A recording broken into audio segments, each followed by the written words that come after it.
はい、どうも、ジャルです。今週も、じゃないですね。明けましておめでとうございます。今年も、毎週火曜日ね、母音配信やっていこうと思います。よろしくお願いします。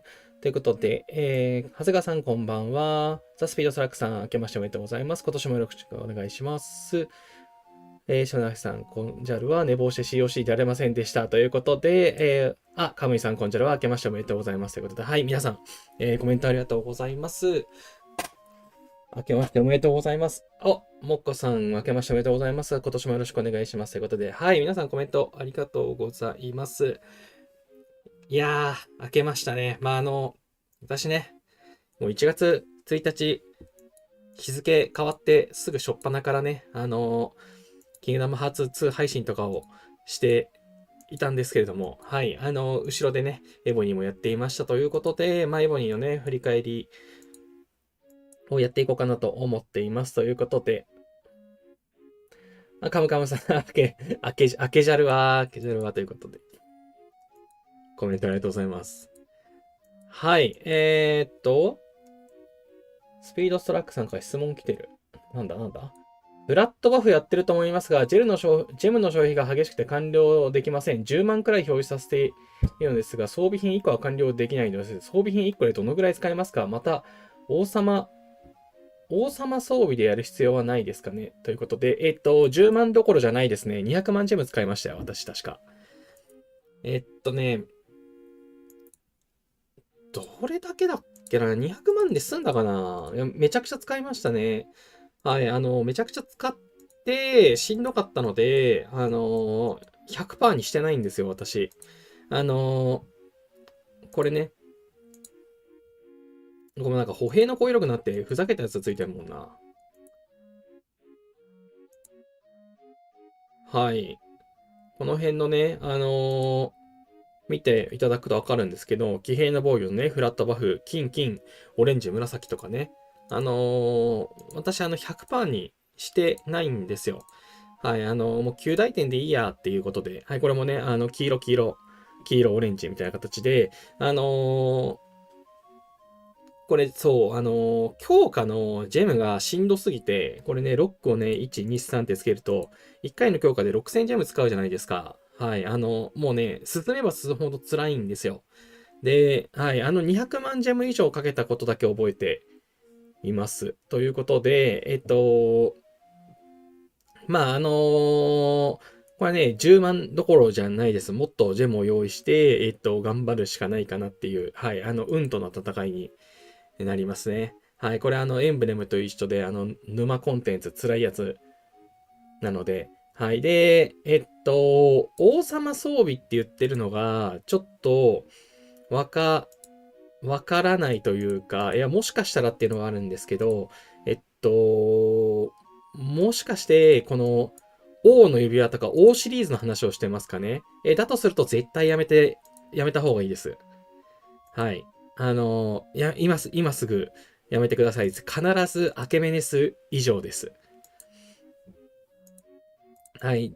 一応ね、理由があって、このセット能力とかでね、見てもらうと、あれなんですけど、王の装備ってね、攻撃時とかがついてるんですけど、ドラゴンとかもね、攻撃する範囲とかなんですけど、アケメネスだったらちゃんとデバフがつくんですよね。アケメネス6種セットと敵兵の語彙力マイナス15%ということで、デバフを稼げますと。はい。で、あと全兵士の語彙力が上がる。これ防御でも有効なんでね。はい。歩兵と騎兵の対モンスター、この4つ目だけ意味ないんですけど、もう1個目と6つ目は意味がありますと。で、あと装備のランクによって強化の幅が違うんですよ。これね。あるかな王の装備。あるね、あるね。はい、これ、王の装備って、パーセントバフも、フラットバフも、上がり幅が329とかしかなくて、はい。今、フラットバフ329が上限でしたけど、あれどこだハーラルじゃないのよ。あった。はい。あのーパルティア装備だったら2倍の724までね、上がるんですよ。強化の数値の上限が違うので、はい、レアリティがね、低い装備でやっても、辛いだけなんでやめましょうということですかね。はい、ということで、基本的には、デバフ装備じゃないと、もったいないかなと思います。はい、装備のね、基礎能力もね、全然違うので、はい、王の装備とかって、よいしょ。はい。交易、属州都市の建設速度、部隊定員とかね、いろいろついてるんですけど、この辺を狙うよりもね、アケメネス装備だったら必ずデバフがついてるんですよね。例えば恐れ知らずのアケメネスの指輪だったら敵の歩兵 HP、敵の騎兵の HP がね、マイナス20%のデバフがかかっていて、これ市長とかと合わせるととんでもない数値になるんですよ。はい。ということで、王の装備つけても、あのね、対して、ある程度いくとね、バフよりもデバフの方が重要だったりするので、はい、とりあえずね、デバフ稼げるアケメネスの指輪をゲットしてからが、本番です。はい。その前にね、装備を、というより、レアリティの低い装備でやっても、いずれね、育っていったらレベル高いアケメネスとか、名前ができない、アレスか。アレスの装備って、いずれはね、ゲットできるようになるので、その時まで、温存した方がいいです。はい。どうせ100万、200万かかってくるんで。はい。ってなところですかね。ボーイさん、コンジャルは、明けましておめでとうございます。明けましておめでとうございます。コメントありがとうございます。田中さん、コンジャルは文明の衝突、お疲れ様でしたとかで、お疲れ様でした。そう、文明の衝突のね、はい、今日、タイトルにも、あります通り、お品書きの通り、文明の衝突のね、振り返り的なことをね、ちょっとだけしていこうかなと思ってます。吉大さん、オレンジスパチありがとうございます。コンジャルは明けましておめでとうございます。今年もよろしくお願いします。ということで、こちらこそよろしくお願いします。いつもありがとうございます。はい。ということで、ちょっと、水を飲んでいいかな。いや、今日ね、好きなラーメン屋に行こうと思ったんですけど、開店の予告が流れなくて、別のお店に行ったんですけど、その30分後にね、開店予告が出るっていう。そう言ってたらね、この配信遅刻していたんですけれども、はい、麻婆油そば食いたかったなというところで、何の話をしてるんだ。はい、明日じゃないや、金曜日は、そこのお店に食べに行こうと思ってます。はい、ということで。はい。はい、吉田さん、ナイスパでしたということで、カムイさん、ナイスパコメントありがとうございます。はい。なんだっけ、そう、文明の衝突のね、話をしようと思っているんですけども、これね、皆さん、今回、また変わってましたね。文明の衝突ね、開催されるたびに微妙に仕様違うのなんっていうのがあるんですけれども、今回のね、文明の衝突アイコンがなくなっている。そう、バナーもね、私、文明の衝突は6位だったので、バナー消えちゃったんですけど、1位とか、あとは個人の順位が良かった人はね、この文明の衝突頂上ということで、今週のね、日曜とか、来週の日曜、その次の日曜みたいな形で、あとね、3ラウンド勝ち続けたら、最大3ラウンドね、やっていけますということで、出場される方はね、ぜひ頑張ってくださいということで、このね、頂上戦争がね、はい、行われますね。はい、予選、準決勝、決勝ということで、報酬がね、いいんですよ。はい、もうね、本当はね、出たかったんですけども、うちのサーバーはね、もう、絶対無理だと思ってたんで、はい、予定通りなんですけれども、ダメでしたね。ナツキンさんこんばんは。コメントありがとうございます。はい。で、まずね、タイトルにある通り、文明の衝突、今回のイベント、モンスターが出なかったですね。出ました出てましたなんか私見かけた気がしないなと思って、いて、私ね、入るのちょっと遅れちゃったんですけど、多分それと関係なく、モンスターいなかったですよね。これまでは、そのモンスターをね、倒して、300%バフね、日の、太陽のバフと月のバフ2種類あったじゃないですか。まあ、それを取ったりとかね、これまではしてたんですけど、もうそれも取ることもできず。ただね、専用の行軍加速がね、結構配られていて、まあ、そこはね、優しかったなっていう感じなんですけど、田中さんいなかったです。いなかったですよね。いや、そうなんですよ。あのなんか毎回変わりますよね。あとね、回復アイテムが少なかったですね。はい。これまでの文明の衝突の戦場の中でも、一番少なかったんじゃないかなと思います。全然回復ね、出てこなくて。はい。いや、もちろん、全く出ないわけじゃないんですよ。シャロンとかがね、比べたら、まあ出るんですけども、なんか前はもっとポコポコ出てて、すぐに全開できたんですけど、今回ね、ちょっと時間かかったな、みたいな感じでしたがね。もっこさん、モンスターゼロでした。そうですよね。そうなんですよ。ということで、結構ね、まあ、運営も変化をね、加えてきてるんだなっていう感じですかね。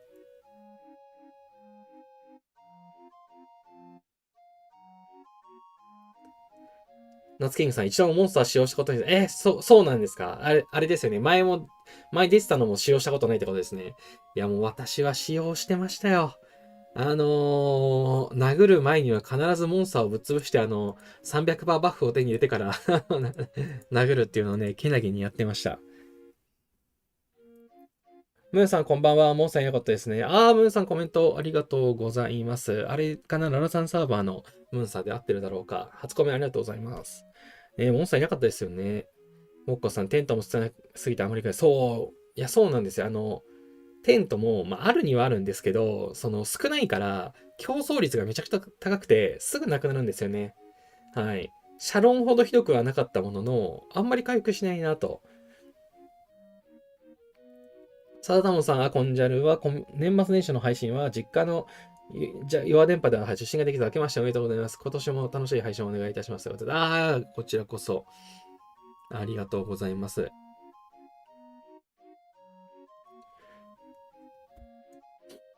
はい、今年もいろんな配信をやっていくと思いますので、よろしくお願いします。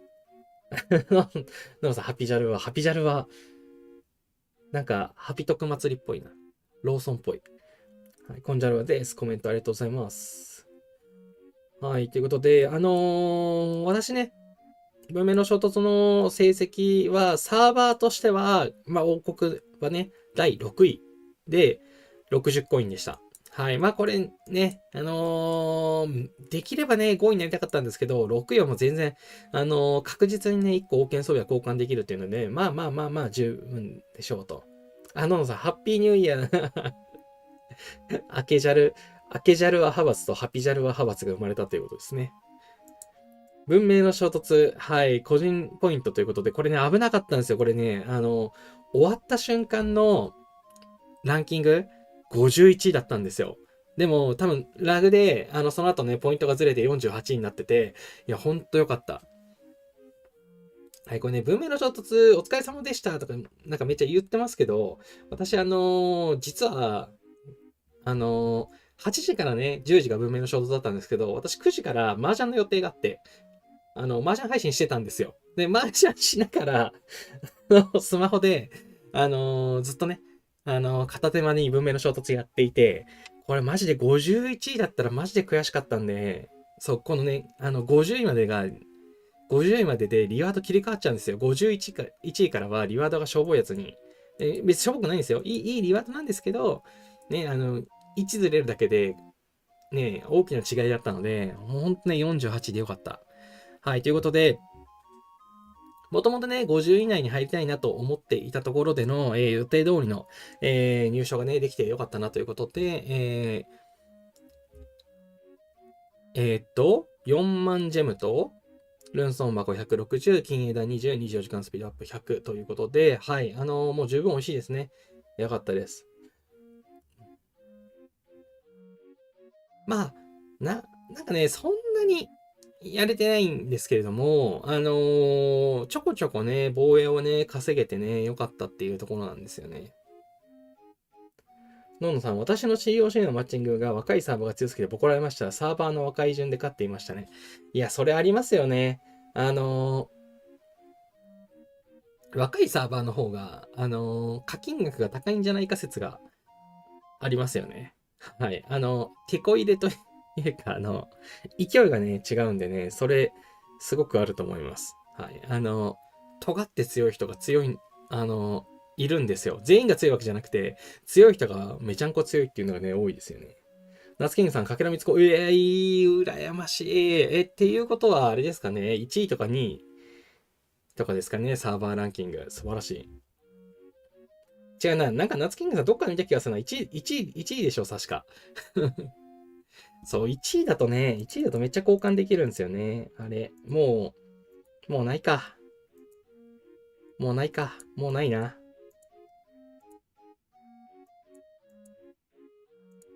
はい。もう頂上ってやつになっちゃってるからね、もう出てこないんですけれども、そうなんですよ。衝突コインがね、1位はもっと多かったんでね。ごめんなさい、麻雀で、いや、そう、麻雀してました。はい。月見さんが見に来てくれてました。はい。ちなみに、はい。2月も麻雀配信するし、1月19日にも麻雀する気がする。で、なんだっけ。はい。で、このね、衝突コインを私60をゲットすることができたので、この名誉ショップ。はい。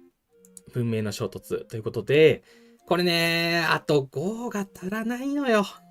あと5あれば2つ交換できるんですけれども、はい。60個ゲットして、前までのストックが35あったので、1個交換できますということで、はい。王権装備交換します。やったぜ。はい。で、文明の衝突はね、今後も5ヶ月に1回、オールスターとかシャロンとかと同じようなね、サイクル、頻度で来るんじゃないかなと思っています。ということで、まあ大体ね、1年に2回、まあこの衝突コインが、まあ60とか、まあ50ぐらいだったとかね、まあ定期的にもらえそうかなということで、王権装備をね、少し、もらえるペースがね、良くなったかなと。まあ本当に少しですけどね。5ヶ月に1回、もうちょっと頻度上げてほしいなって思わなくもないですけれども。まあまあ。はい。これでね、王権装備のかけらが19になりましたということで、長い。2年半。2年半もいってないか。でももうそろそろ2年半じゃないかな。はい。もうそろそろ2年半になるんですけど、王権のかけらね、19ということで、多難ですね。まあ今日ね、ブーメルーレット来てるんで、今日引いてやりますよ。20にしたろうと思います。夏キングさん、約1000万ポイントで1位通過でした。素晴らしい。素晴らしい。さすがすぎる。いやー、T15 たくさん作った回ありましたか？年末にめちゃくちゃ作ってましたよね。年末の資源還元の時に。タナンさん、文明の衝突、初めて参加させてもらいました。サーバー5位で個人92位でした。ということで、初コメありがとうございます。サーバー5位。サーバー5位だと、あれかな、ギリギリ王権のかけら交換できないかな。まあ、個人92位でもね、半分以上入ってるんで。確かね、101位からまたリワードが変わる感じでしたよね。100位区切り、50位区切り、あと30位区切りだったかな。30位か25位区切りだったと思うんですけれども。はい。夏キングさん、T15 のキル数が半端なかったです。いやー、そう、やっぱね、T15 全然違うって聞きますもんね。T15 の有無で、そう、パーセントバフがもうめちゃくちゃ仕事するの、T15、鬼仕事するって聞くので、やっぱ T15 があるかないかってやっぱ違いますよね。そこなんだよな。T15 なんて、しばらく手、手出ないからな。38でしょ？もう39にするのも、ね、資源が厳しいなって思っているのに、ほんとすごい。早く資源還元をね、20B の次の 30B、40B とか出してくれないとね、ちょっと育成もしづらいんだよな、もう本当に。はい。ということで、文明の衝突の、なんか、あれまあ、この辺か。はい。一応ね、これ、文明の衝突か？ 1 月2だからこれ全然違うな。1月には BOG だ。BOGE。これも BOG。これは BOC。文明の衝突全然ログ残してないや。はい。これね、レベル 33BMO とか書いてましたけど、なんだっけ？あれ、1月後16時。あ、サーバー戦争だ。あ、私文面の衝突ログ残してないや。はい。もうこれもね、いかに片手間だったかがわかりますね。この辺だ。この辺だ、この辺だ。この辺だ。あとラリー食らったんだ。そうそうそう。いや、そりゃ食らうよ。麻雀してんだもん。はい。セコムズ。これ日本人かな？セコム。セコムっていい名前してんな。はい。この辺とか、そう、私遅れて参加して、で、遅れて参加したくせに途中から麻雀をし始めたっていうね、ひどいプレイングをしてるんですけども、もうそれでね、48取れたからもう全然大満足なんですけど、入ってすぐ、計41かな、これ確か。41か42に、ボンボコ殴られたんですよね、ということで、これなんだっけ？多分、そう、射撃でね、いきなりね、殴られたんですよね。で、T15 がね、いるとやっぱ強いんですよ。もう本当に。ただね、はい、バフが2932とかあって、まあ明らかに格上なんですけど、なんとかね、はい、やっぱ射撃のラリーだけだったら、めちゃくちゃ負けるわけではなく、まあ、ただね、一発目なんで、騎兵ぶち殺されてるんですよね。はい、T14 の騎兵とか別に全く逃がしてないので、はい、ここでね、すごい稼がれちゃったんですけど、その後ね、3回ブロックして、まあまあまあまあ、なんとか耐えたんですけど、これは野戦病院か。はい。1、2、3、4、5回。5回殴られて、で、6回目で死ぬっていうね。はい。一応途中で、なんだっけ、回復アイテムを取ったりとかしてね、回復してたんですけども、はい。まあなんか、いっか稼げるしって、もうそもそもね、うちのサーバー負けてたんで、はい。個人ポイント稼げるしいいやって言って、ここで、全部、あの、防衛全部食らって、ポイント稼いで、また回復して、はい、ちょっと回復して、また食らいに行ってっていうのをね、すごく繰り返していました。はい。おもろかったですね。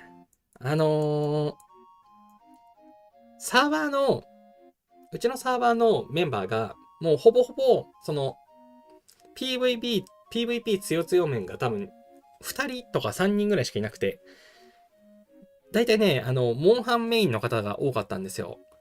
で、当然のようにね、サーバー負けてたんで、はい、なん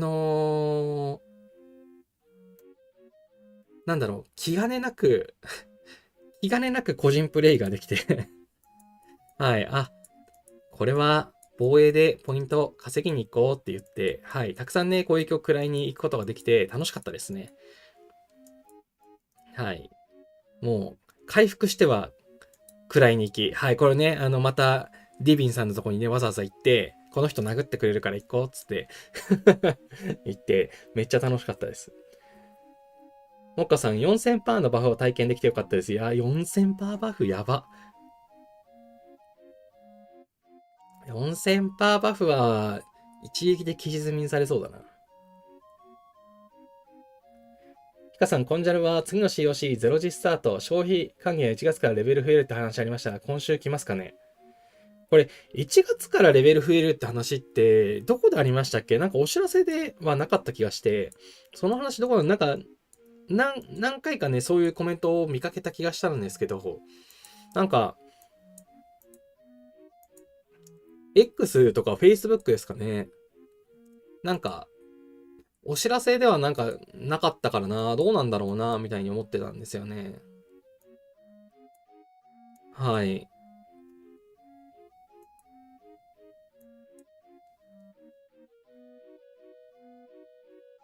一応ね、資源還元が今週の金曜日からあって、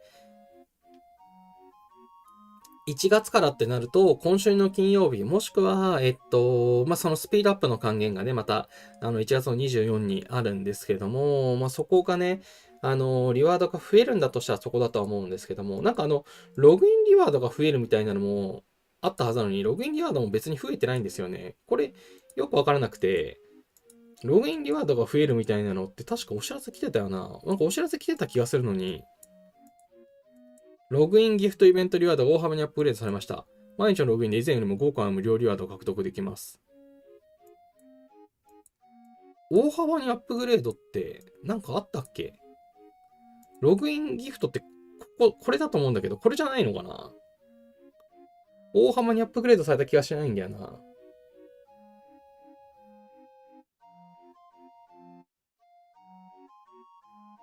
ひかさん、C5 のディスコードの運営との協議のエクセル貼ってました。あ、そうなんだ。私、C5 のディスコード入ってますけれども、大体見てないんで、それ知らなかったです。なるほど。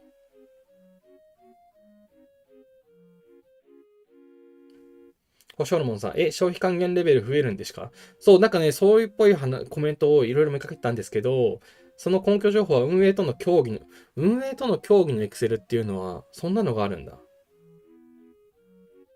いや、増えてほしいな。ログインリワードは課金のやつのリワードは仮に、なるほどね。なるほどね。この90%オフのやつですかね。毎日豪華なリワードを受領できますみたいな。これかな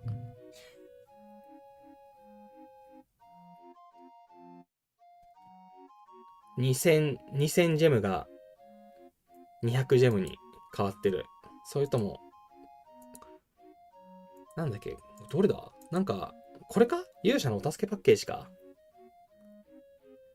これね、勇者のお助けパッケージもね、これもう無料って書いてあるけれど、これ実質、上と同じものを、まるで無料かのように小分けにしましたっていう、ただだけっていうね。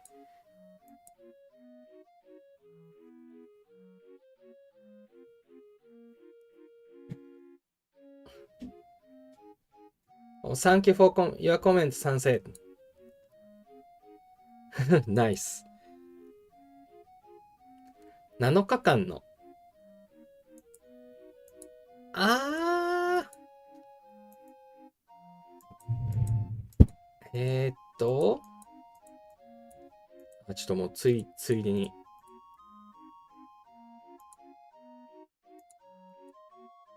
7日間。これね、もう本当にね、私、やってないから、わかんない。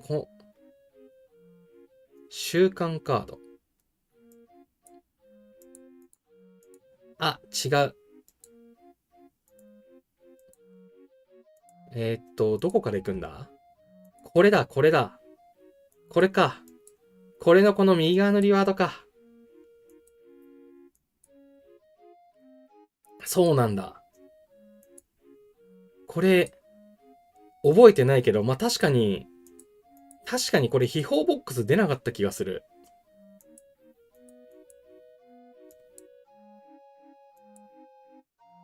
そういえば、これ、何も考えずに、脳死で受領してたけど、これいつか、そう、ここでももらえるし、もうさっきのページもわかんなくなっちゃった。こっちだ。これね。これね。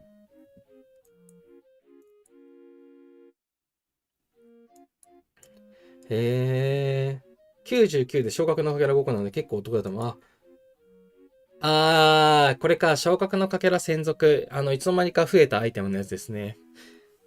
はい。足りない将軍のかけらの、ワイルドカードみたいなやつですよね。何でも使える。99ピンクジェム。そうなんだ。この辺のね、アイテム、腐るアイテムが1個もないから確かにいいですね。なるほど。いや、これ、まあ、専属ってなってるやつって確か適用できるやつは限られた気がするんですけどね、別に、普通にね、使える将軍が多かった覚えなんで、いいですね。なるほどね。あ、コメント見逃してた。かずきさんこんばんは。コメントありがとうございます。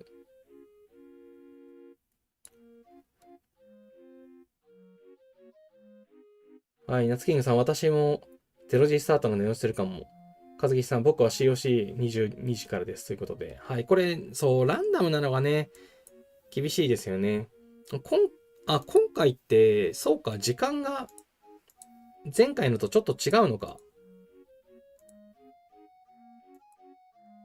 バトルログじゃなくて、グループ。1月12日。1月12日なんで、まあ、日曜日の22時から0時か、0時から、2時か。はい。で、準決勝と決勝は時間が決まっていて、22時からの回。準決勝と決勝はもうこうなんですね。はい。ただこの予選のやつは、22時から0時、0時から2時。まあ、ただね、0時から2時もね、眠いかもしれないけど、ちょっとだけ日本に優しい時間帯ですね。なるほどね。合計512のサーバー。参戦の資格を競います。いいですね。はい。いや、こういうね、イベントがね、やっぱ定期的に開かれるのはいいですよね。文明の衝突、もともと好きなんですけれども。はい。シリーズ化されたのは素晴らしい。ただ、モンスターがいなくなったのはいただけない。私、モンスター倒すの結構好きだったので、悲しい。アニーさん、コンジャルは今年も楽しみに拝聴しますということで、コメントありがとうございます。そう、アニーさんは確かあれだよな、ライブの、ライブが終わった後のね、コメントもしてくださったと思うんですけども、はい、コメントありがとうございます。今年もぜひよろしくお願いしますということで、この文明のね、衝突は、さっきもちょっと話したんですけど、気軽にね、やれるので、はい、もちろんね、ガチってるサーバーはちゃんとガチった方がいいと思うんですけど、うちのサーバーみたいに、本当にやる気がないサーバーは、はい、好きにね、やれるので、はい、私も非常に好きなんですよね、そう。ラリーをね、どっかでね、受けたんですよね、これね。はい、これね、9時50分。はい、麻雀中です。気づいたらラリー受けてました。はい、いやー、ラリーはやっぱきついですね。はい、まあ、そもそもね、歩兵の3000%とかね、防げないんで、これなんか、デバフ全然効いてないのなんでなんだろう。特殊都市外してたっけ？死んでたのかな？デバフ、デバフ全然ない。いや、でもついてるな。2、3、4、5、6、7、8、9。あ、ついてるわ。あれ、私、歩兵の攻撃のデバフってこんな少なかったっけ？ 3400 の歩兵の攻撃に対して486しかデバフないので、これはボコられますね。まあ、歩兵でね、殴られることが最近なかったので、歩兵のデバフを減らしちゃっていたのかもしれ。いや、でもな、私、北条さんって歩兵じゃなかったっけ？あ、射撃だな。あれあ、違う違う。これだ、淵貝さんだ。こいつ歩兵でしょ。歩兵の攻撃をさらにダウンする。はい。歩兵のデバフこんな低かったっけな。なんかちょっと考え直さないといけないな。まあいいや。フラウィスってなんだっけ？あ、工場兵器と歩兵の HP ダウンか。いや、彼はね、制約要因なんだよね、この辺な。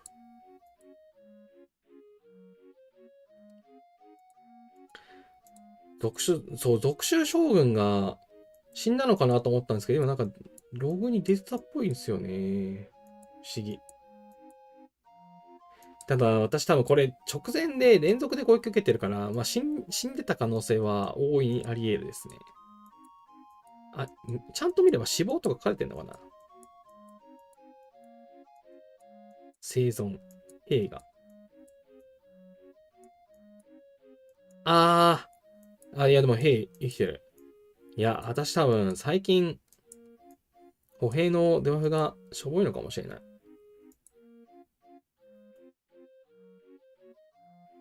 もっこさん、以前の COC はモンスター倒すと別途リワードもらいましたよね。あ、そうなんですよ。ですね、クエストがなくなってましたね。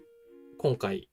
COC で、そのクエストみたいな形で、その戦場専用のクエストがあって、いろいろね、攻略すると、その専用の転移のアイテムだったりだとか、行軍加速がもらえたんですけど、今回はそういうのはなかったですね。クエストがなくなって、なんか最初から専用の行軍加速がたくさんあったりだとか、あとなんかね、途中でなんかもらったんだよな。なんだっけな。あれ、いつだ。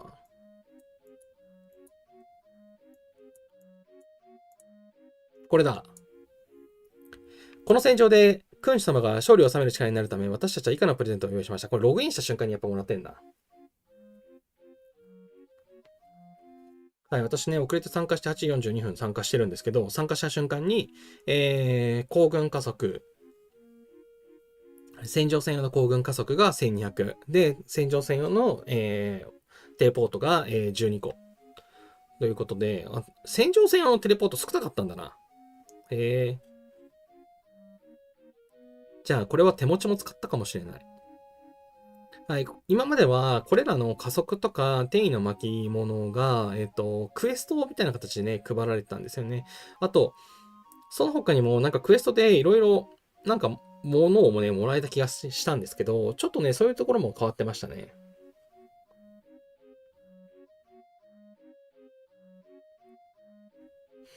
ナスキングさん、ログには出ますが、再ログインしないといないのと同じ状態になりません。いや、多分なんかそんな気はします。表示されてるけど、なんか実は機能してなかったパターンすごくある気がしてます。はい。文明の衝突中、正直画面開いて放置していたので、おそらく、機能してなかった説が。はい。私、歩兵のデバフ、最低でも600はあったはずなので、400は少ないなっていうので、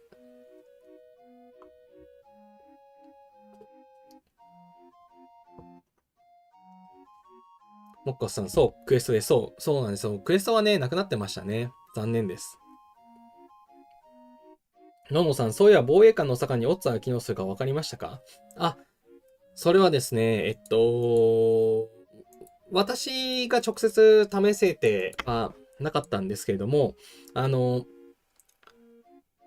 よくね、コメントやスパチャをしてくださっているカムイさんが、検証をしていただいたということで、情報を共有いただいたんですけども、防衛官のね、そう、先週話したんですよ。防衛官に、真珠ね、ついてるやつを適用すると、光りますと。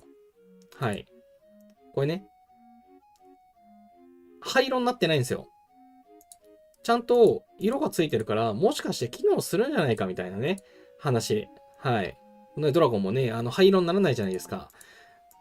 で、補佐官って通常ね、灰色になるんですよ。よいしょ。はい。これね、変態とかしてるとわかると思うんですけども、ここの、補佐官ね、今私補佐官やってんのないわ。はい。なんか適当に。はい。まあ、こういう形で補佐官につけるとね、灰色になるんですよ。真珠とかドラゴンが。はい。でも防衛官の補佐官って灰色にならないよねということで、これ気になってて確認しようと思ったんですけれども、神さんが、確認をしてくださいまして、はい。結論としては、機能しません。はい。残念ながら、途中でね、あの、デバフの効果があるかどうかの切り替えでね、防衛の補佐官の、真珠つける、つけないの有無を書いていただいたんですけども、残念ながら、効果はありませんでしたということで、はい、ここのね、防衛の補佐官に、真珠がいても灰色にならないのは、はい。これは運営の、なんでしょう。ケアミス、ケア漏れというか、はい。怠慢です。はい。これ灰色にならないだけで実質効果を発揮しない、はい、ものと分かってしまいました。はい。残念です。はい。ということで、まあね、まあ想定通りかなと。恥ずかしいけどバトルレポを晒しちゃったもんけです。ありがとうございます、カムイさん。はい、じゃあ、せっかくなんで、はい。そう、カムイさんがね、送ってくださったやつ。はい。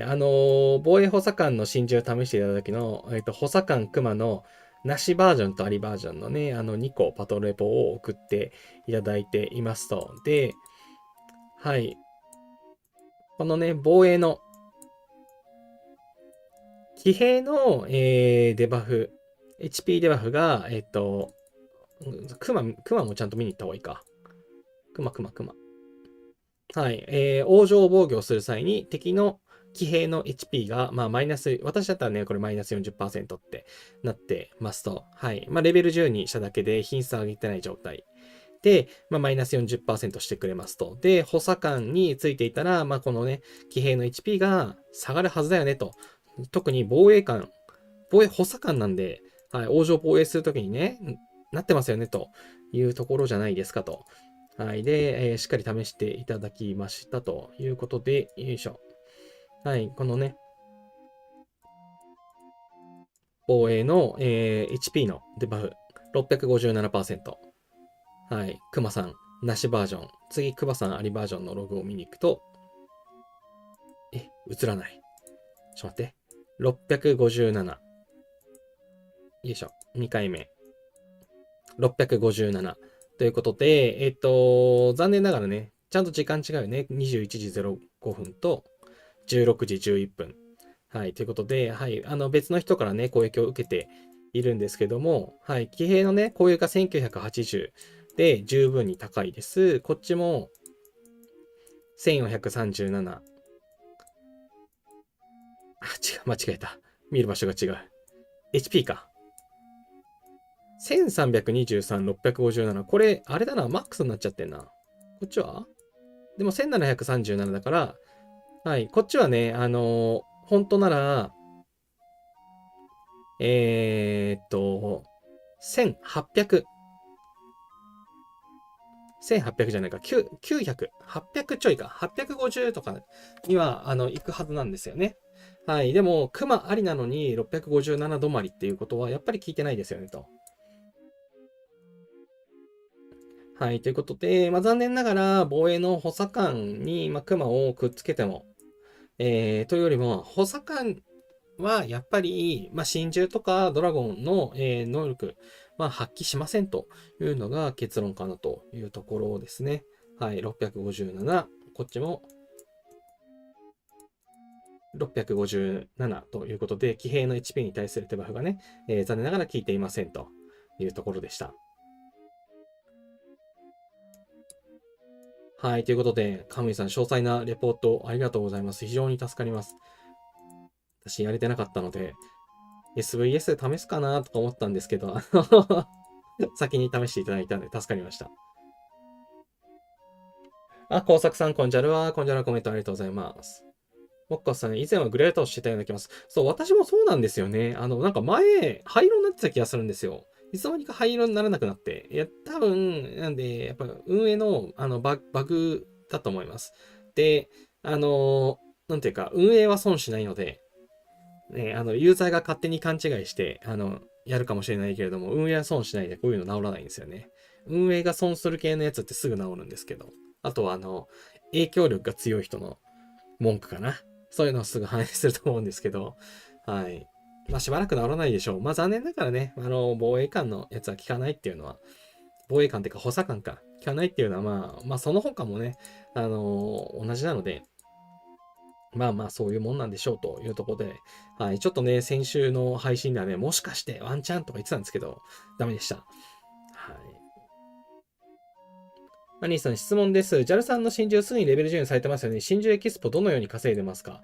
はい、真珠エキスポ。まずですね、すでに全部レベル10になっているんですよ。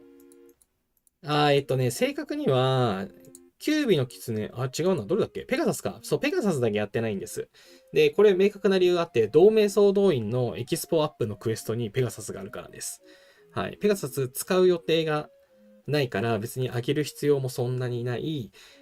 でも、ペガサスだけ専用の同盟総動員クエストがあるんで、こいつはエキスポをね、上げ、クエストをこう、クリアしやすいので、ペガサスはわざと刻印もアップさせてませんと。なので、こいつだけね、刻印が上がってないんですよ。はい。こいつね、私の大好きな資源の生産力持ってないんで、はい。最終速度興味ないんで、はい。もうペガサスは無視ですと。で、それ以外もレベル10になってます。刻印が持ってないやつ、こいつらは育ててないです。はい。っていう状況において、つまり、真珠のエキスポを使わないんですよ。同盟総動員の時のペガサスを育てるか、新しい真珠が来た時に一気に上げるか、でしか使わないので、つまり、今って、ずっと溜まるんですよね。で、一応、ガルーダとか、なるべく参加していて、ガルーダのね、レベル2とかレベル3って、真珠エキスポ地味に落とすんですよね。だからそういうのを残していたりだとか、あとは、闇市に出た時にね、たまに買ったりだとか、そういうことをしていますかね。なので、もう、必要分はもう上げ終わっているので、あとはもう貯めるだけですという状況にあるので、必然的に溜まってくっていうのが答えな気がします。なので、今もね、溜まってるんですよ。116、169、2000が、1032、1100か。1131。はい。で、こっちのね、5000のやつも、もう1744溜まってるでしょで、1万も518溜まってるでしょということで、はい。もう上げるのがなくなってるから溜まってるっていうのが正しいと思います。で、私も枯渇してる時期があったんですけれども、その真珠がね、途中からなんていうか、出るペース上がったタイミングがあるじゃないですか。その4ヶ月ごとにね、定期的に出るようになったタイミング。初期の頃はやっぱ足らなかったんですけど、そういうタイミングはやっぱりオークションで買ったり、あと交換のやつですね。今はそのイベントないですけれども、パレード系のクエストって、金と銀の、2パターンのね、アイテムがあって、で、金の方のアイテムのリワード交換対象に必ず真珠エキスポあるんですよ。それ交換してました。はい。それは、刻印をすぐに、解放できる状態にしたかったので、真珠エキスポ貯めてたんですよ。で、真珠エキスポもう一度貯めちゃえば、もう、はい、もうあげないので、もう平常時は一切使う気がないので、はい、必然的に溜まっていくという、溜まるサイクルに入ったからこうなってますというのが答えだと思います。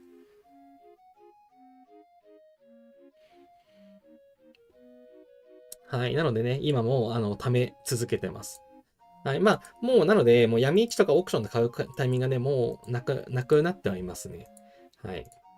もうひたすら、使わないので、貯めていて、新しいのが来たら、ゲットする。はい。あとね、多分、オークション以外にも、真珠スケールの交換も確かしてたと思います。そう、真珠スケールもね、もう728溜まってるんですよね。これも、なるべくね、モンスター討伐して真珠スケール稼いでいますし、800すぐ交換できるようなね、状態にはしてるんですけども、それ維持してると、やっぱ真珠スケール余ってきますと。で、この真珠スケールを、エキスポに変えるっていうのも多分何回かした気がします。ただ、真珠スケールを交換するのは、基本的にはね、ゴジラの卵みたいなやつ、名前忘れ、赤血のなんか精髄みたいな。これ。赤血の精髄。はい。基本的にはね、真珠のスケールはこれに交換するようにはしてるんですけれども、はい。品質をアップする、重要なアイテムなので、こっちを貯めてはいるんですけれども、はい。確かね、どうしても早く刻印上げたいぜっていう時には、真珠スケールでの交換も確かした気がします。はい。ということで、回答になってますかね。一度ね、溜まるサイクルに入ればそんなに苦しくないんですけど、まあそのサイクルに入るまでは辛いですよね。はい、私はね、真珠助、その真珠が、どんどんね、定期的に出るようになる前から真珠スケールなるべく貯めるようなプレイングをしてたので、溜まってたので、はい、たまたまその良いサイクルに入ってるかなっていう感じですかね。月見さん、国士無双100万、今日は麻雀じゃない、今日麻雀じゃないです。ワンちゃん金曜日麻雀するかもしれないです。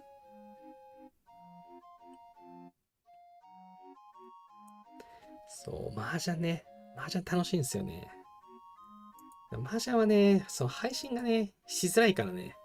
バロラントとかもそうなんだけど、配信しづらいやつ配信しないからな。裏で楽しんじゃうからな。はい、何のお話をしていたっけ？なんかね、話してるうちにこれも話したいなと思ったやつあったんだけど、忘れちゃったな。まあ、いっか。まあ、いっか。まあ、いっか。まあ、忘れちゃった。はい。文明の衝突の話に、戻りまして、はい。文明の衝突、毎回ね、やるたびに、いや、前回の文明の衝突で、なんていうか、イベント的に固定仕上がったのかなって思ったんですけど、でシーズン1からシーズン2、全体を通してシーズン5になってるのかなの文明の衝突、またね、変わってたんで、なんかどんどん変化をしていますね。ということで、はい、きっとね、定期的に5ヶ月に1回来るっていうところは固定されて、まあ、内容がね、少しずつ変わっていくのかもしれません。まあ、ただね、リワードが美味しいというところは変わりがないですし、うちのサーバーって、一位同盟がほぼ一強みたいな感じなんですよ。でも、一位同盟があんまり興味がないおかげで、一位同盟じゃないね。私、もう参加できてるので、はい。サーバーとしてね、勝ち進めないのは仕方ないかなというところで、王権装備のね、かけらがね、定期的に手に入るイベントということで、非常に嬉しく思ってるので、文明の衝突ね、今後も続いてほしいなって思ってます。月見さん、まだ勝ててません。お疲れ様です。ちょっと、スタンド配信しますか？配信じゃなくていいか。あの、私が月見さんの画面を見ながら、ここ切るとこう、勝てますよ、みたいな。そう、麻雀ね、もう後ろで見ながら、やるのも好きなんですよね。はい。さてさて、文明の衝突の話は、そんなところですかね。はい。で、星ホルモンさん、なんて素敵なコメント。皆さん、グッドボタン押しましたか？はい、そうですね。もうぜひ、皆さんね、よかったら押してください。はい、チャンネル登録や、グッドボタンを押していただけると、なんかね、お知らせとかね、ホームとかにね、出やすい、見つけてもらいやすくなるみたいで、はい。まあ、本当はね、私がね、英語で喋って英語で配信ができたらね、もっと伸びるんだろうなとか、英語でね、動画を出せばね、伸びるんだろうなっていうのは理解してるんですけど、ちょっとそれ大変なのでぜひ、日本人の皆さん登録してくれると嬉しいなというところです。と言いつつね、年末、700、登録人数700ギリギリいってなかったんですけどね、12月31日ギリギリ700滑り込みで増えまして、今もう704人登録してくださったのかな。はい、もう本当にね、ありがとうございます。もう皆さんいつもありがとうございます。はい、もっとね、そう、動画がね、作れればいいんですけどね、動画作るのって大変なんですよね。DSN チャンネルさんめちゃくちゃすごいよね。オープニングとかエンディングとか、ね、しっかり、あのまとめて、綺麗な形で編集して作っていて、そう。あと、ヘボニーさんもね、ショートとかめっちゃ頑張ってらっしゃって、ヘボニーさんに至ってはね、あれ、TikTok だっけインスタだっけなんかどっちかもやってますよね。はい。すごいよなっていう。はい。ライブがねライブがね、一番楽なのよ。だってリアルタイムで話してるだけなんで、もう編集とか不要なんで、で、もう字幕を書いたりだとか、そういうね、ことをしてない、もう一番手を抜いてるのが私です。はい、もうね、ほんとね、ほんと素晴らしい。もう皆さん。もうぜひね、以前ね、ヘボニーさんの新年会のところでも話があったんですけど、そう、DSN チャンネルさんで、裾野を広げる。ね、ゲームとしてね、楽しい雰囲気で配信とか動画出してくれるのって多分すごく良くて、そう、やっぱね、ゲームを始めたばっかりの人が、もう細かい話をしてもしょうがないんですよ。楽しい、わちゃわちゃしてる動画の方がね、やっぱ楽しいんで。で、私の配信基本的に細かいことばっか喋ってるんで、なんかね、最初の頃に比べてね、多分どんどん初心者向けじゃなくなってきてるんですよね。はい。そういうところでね、DSN チャンネルさんがね、窓口を広げて、参入者をね、増やして、で、なんか、その強くなりたい人の支援みたいなところがね、私のところとか、ヘボニーさんのところがね、できるとね、まあいいんじゃないかなっていう。そう。大体ね、強くなりたい人とかね、おのずと調べるんで、おのずと調べた時に、まあ、出会ってくれたらいいなって思ってます。カズキさん、王権装備めっちゃいい。ちょっと私も引こう。おめでとうございます。王権装備なかなか出ないのに、いいですね。とか言って引くでしょ、俺。引いて、頼む。邪神。70回。70枚。はい。まあ、当然引きませんね。はい。ということで、はい、みんなね、大好き文明ルーレット今来てるんでね、皆さんもね、忘れずに引きましょうね。毎日。1回引くやつが2回分、10回引くやつが1回がね、お得になってますので、はい。で、必ずね、天井で、制服装備のかけら、1個手に入るので、これね、私ね、今回で集まるんですよ。はい。制服のかけら今ね、28あって、必ず天井ボーナスで2枚ね、かけら手に入るようになってるので、30確実に集まりますと。で、次何交換しようかなって、いろいろ悩んでいたんですけれども、こいつ、こいつ、こいつ、こいつ、こいつ。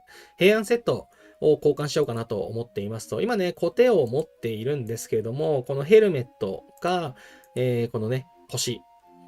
このね、どっちかを交換しようかなと思っていますと。やっぱね、工場兵器、特に戦場とかそうなんですけど、相手のね、工場兵器を先に潰さないと、どうしてもね、殴りきれないっていうのがね、あったので、特に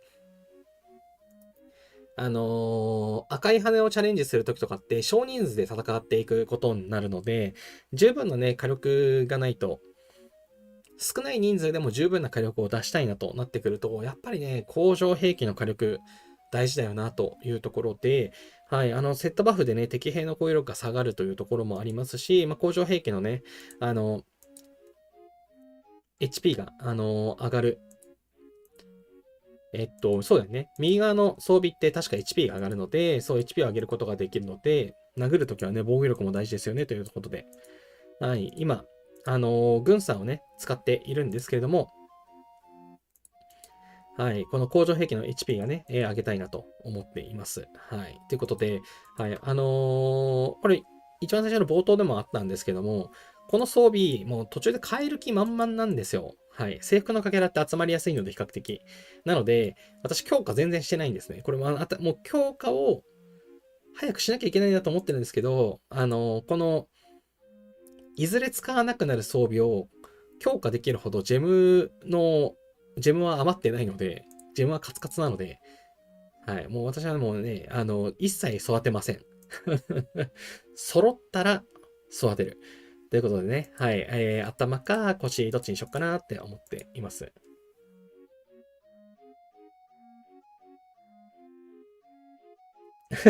金曜日ルームオープンでジャパンやっちゃんたまやったりして、やりますかいいですよ。でもね、金曜日ね、夜遅くがいいです。片様さんこんばんは。コメントありがとうございます。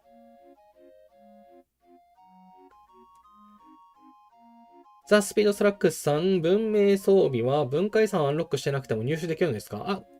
どうなんだろう。いや、できると思いますよ。さすがに。できます。できるはずです。できるはずです。私、順番関係がわからないけど、文化遺産ってそもそも青羽をやらないといけないでしょ。でも、青羽を取ってない人でも、あ、そう。多分バーバラさんって多分取ってないよね。うん。はい。青い羽を持ってない人も文明装備を持ってることが今確認できたので大丈夫です。はい。文化遺産をアンロックしてなくても、はい。文明装備は、作れます。で、文明装備の作り方は、文明のね、かけらを、この交換をしていただいて、そうす。で、合成して文明装備のかけらみたいな、なんだ、装備の、こういうのが出来上がるんですよ、こういうのが。で、こういうのが出来上がって、この文明装備のこういうところからね、選択して、ここの開始っていうのができるようになります。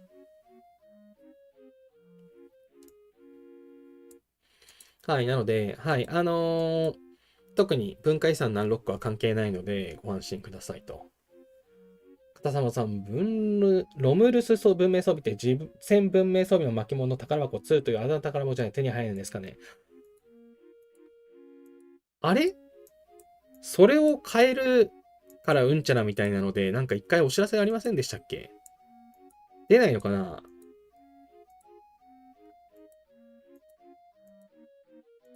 でもロムルス含まれてないですね。はい、ロムルスは交換できなそうです。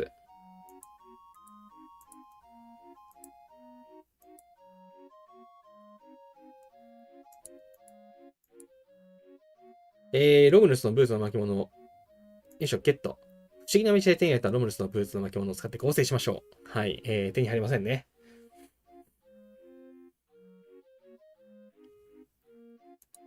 はい、なんか、特別なやつじゃないともらえないみたいですね。実はあれ、ケーキとかにあったのかな。私、ちゃんと見なかったんですけど、縁ないかなと思って、ちゃんと見てなかったです。そうなんだ。ロムルス装備、次戦文明装備の巻物宝箱に2っていうやつがあるんですね。それ私見た覚えがないや。なんと。ササモンさん、私、羽なしだと思ってます。そうですよね。持ってますよね。そうそう、ゲットできるんですよ。次さん、次に仕事だからな。文明装備は同盟ボス叩き回るのがいいですよ。そうですね。そう。今ね、皆さん同盟ボス、同盟にあったら出てないかもですけれども、同盟ボス出てる場合はね、同盟ボスを叩いて、このね、このライオンの盾みたいなやつ、ライオンハートのバッジ、はい。スマップですね。はい、このバッジをね、3300集めると、どれかしらとね、交換できるっていうね、素敵な仕組みになってますので、私今2300なんで、1回でね、145点に入るんですよ。なので、あと8回いかないぐらいか。7回か。はい。あと7回。あと7回か。長いな。7週間か。2月末ですかね。に、一応ね、交換できるかなっていうところですかね。はい。そう。一応ね、誰でもね、そう。以前よりは文明装備もね、もらいやすくなってますよね。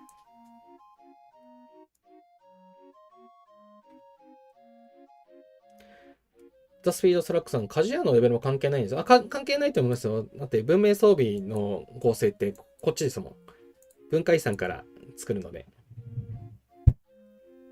ヒカさん、そういえば幸運の大将全然来なくなりましたね。私は全回復してしまったんですが。はい、そうなんです。幸運の大将来なくなりましたね。いや、正直、メールのね、お知らせにあったやつがシステムに変わったじゃないんですか。もうそこからもう来ないんだなっていうのはちょっと覚悟してたんですけど、予想通りですね。貯めてた人たちが全部亡くなるまで来ねえんだろうなっていう風なはい。これね、長期イベント2回来なかったら必然的に全部消えるんですよね、ほぼ。はい。これ、全員消化するまで、はい、来ないんだろうなと思ったら予想通りで、はい。私はもう来ないわと思って、はい。前回のね、長期イベントが、始まった時に全部、回収しました。もう赤ついてるの嫌だったんで、はい。もう信じないです。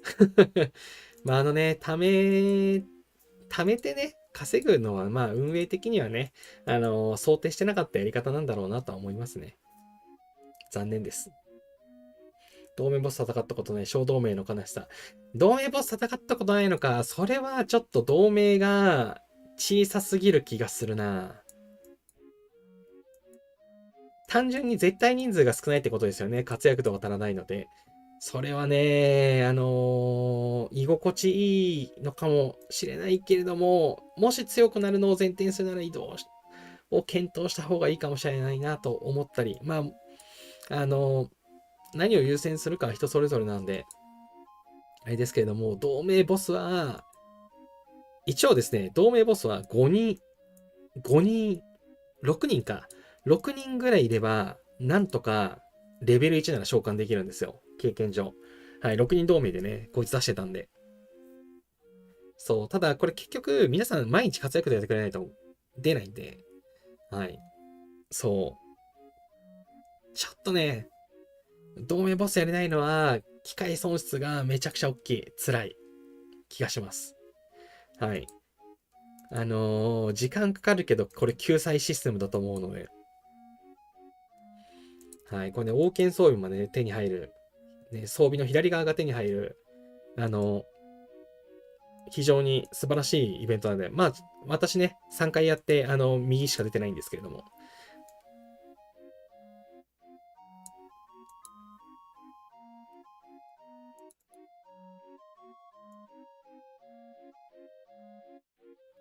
ということは、王権の宝箱2ってのも出てくるんですよね。多分そうでしょうね。ホショロモンさん、装備の話題ついでに、モンハン用の文明装備の巻物3つが交換も集めた記憶もないのにあるのですが、モンハン用の文明装備は何だろう、それ。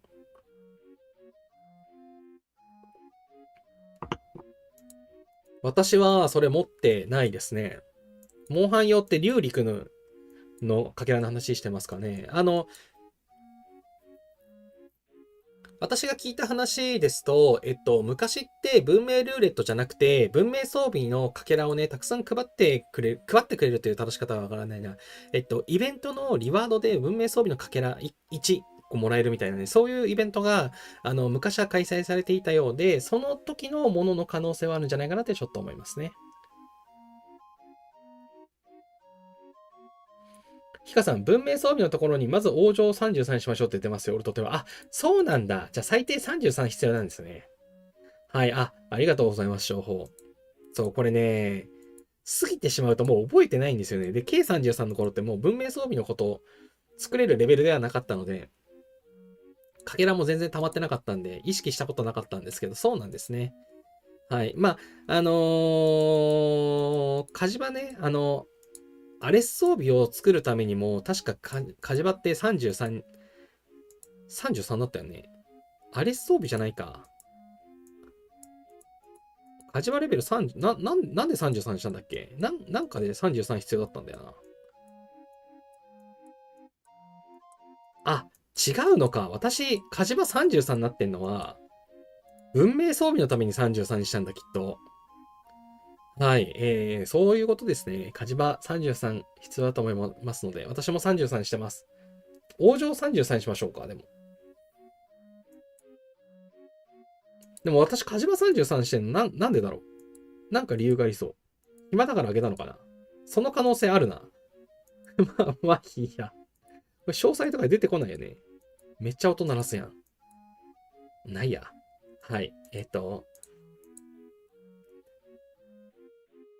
はい。スヨストラックさん、私の情報が間違ってました。文明装備をね、33に上げていただく必要があると思いますので、ぜひ、上げていただけたらと思います。ということで、王のパーティーのケーキで手に入るということで、はい、残念です。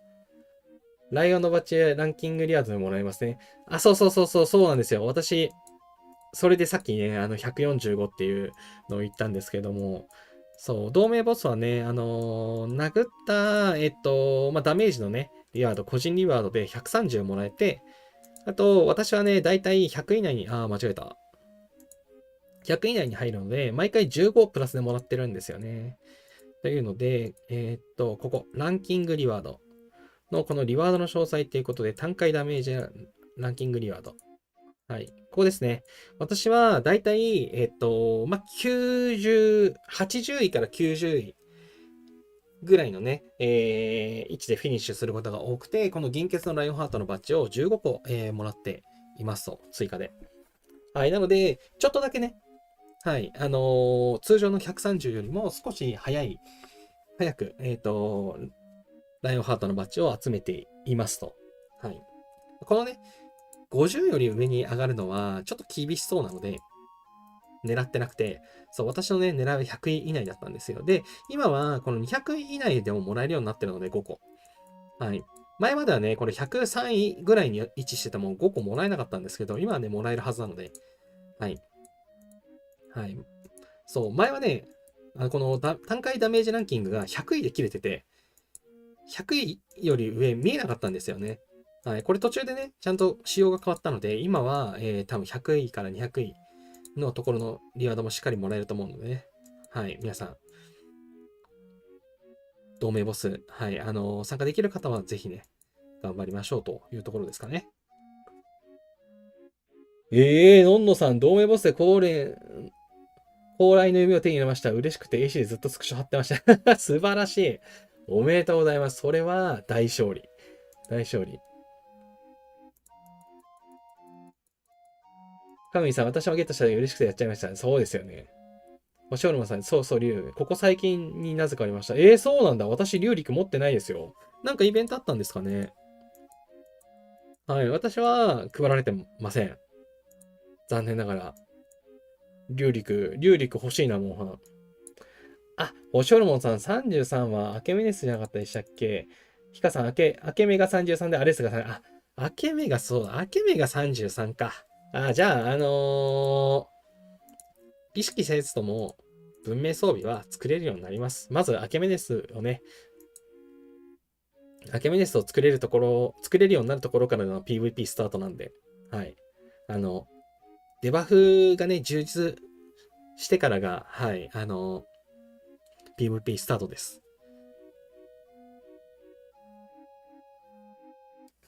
カムイさん、なんか指輪が最後まで作れなかった記憶が。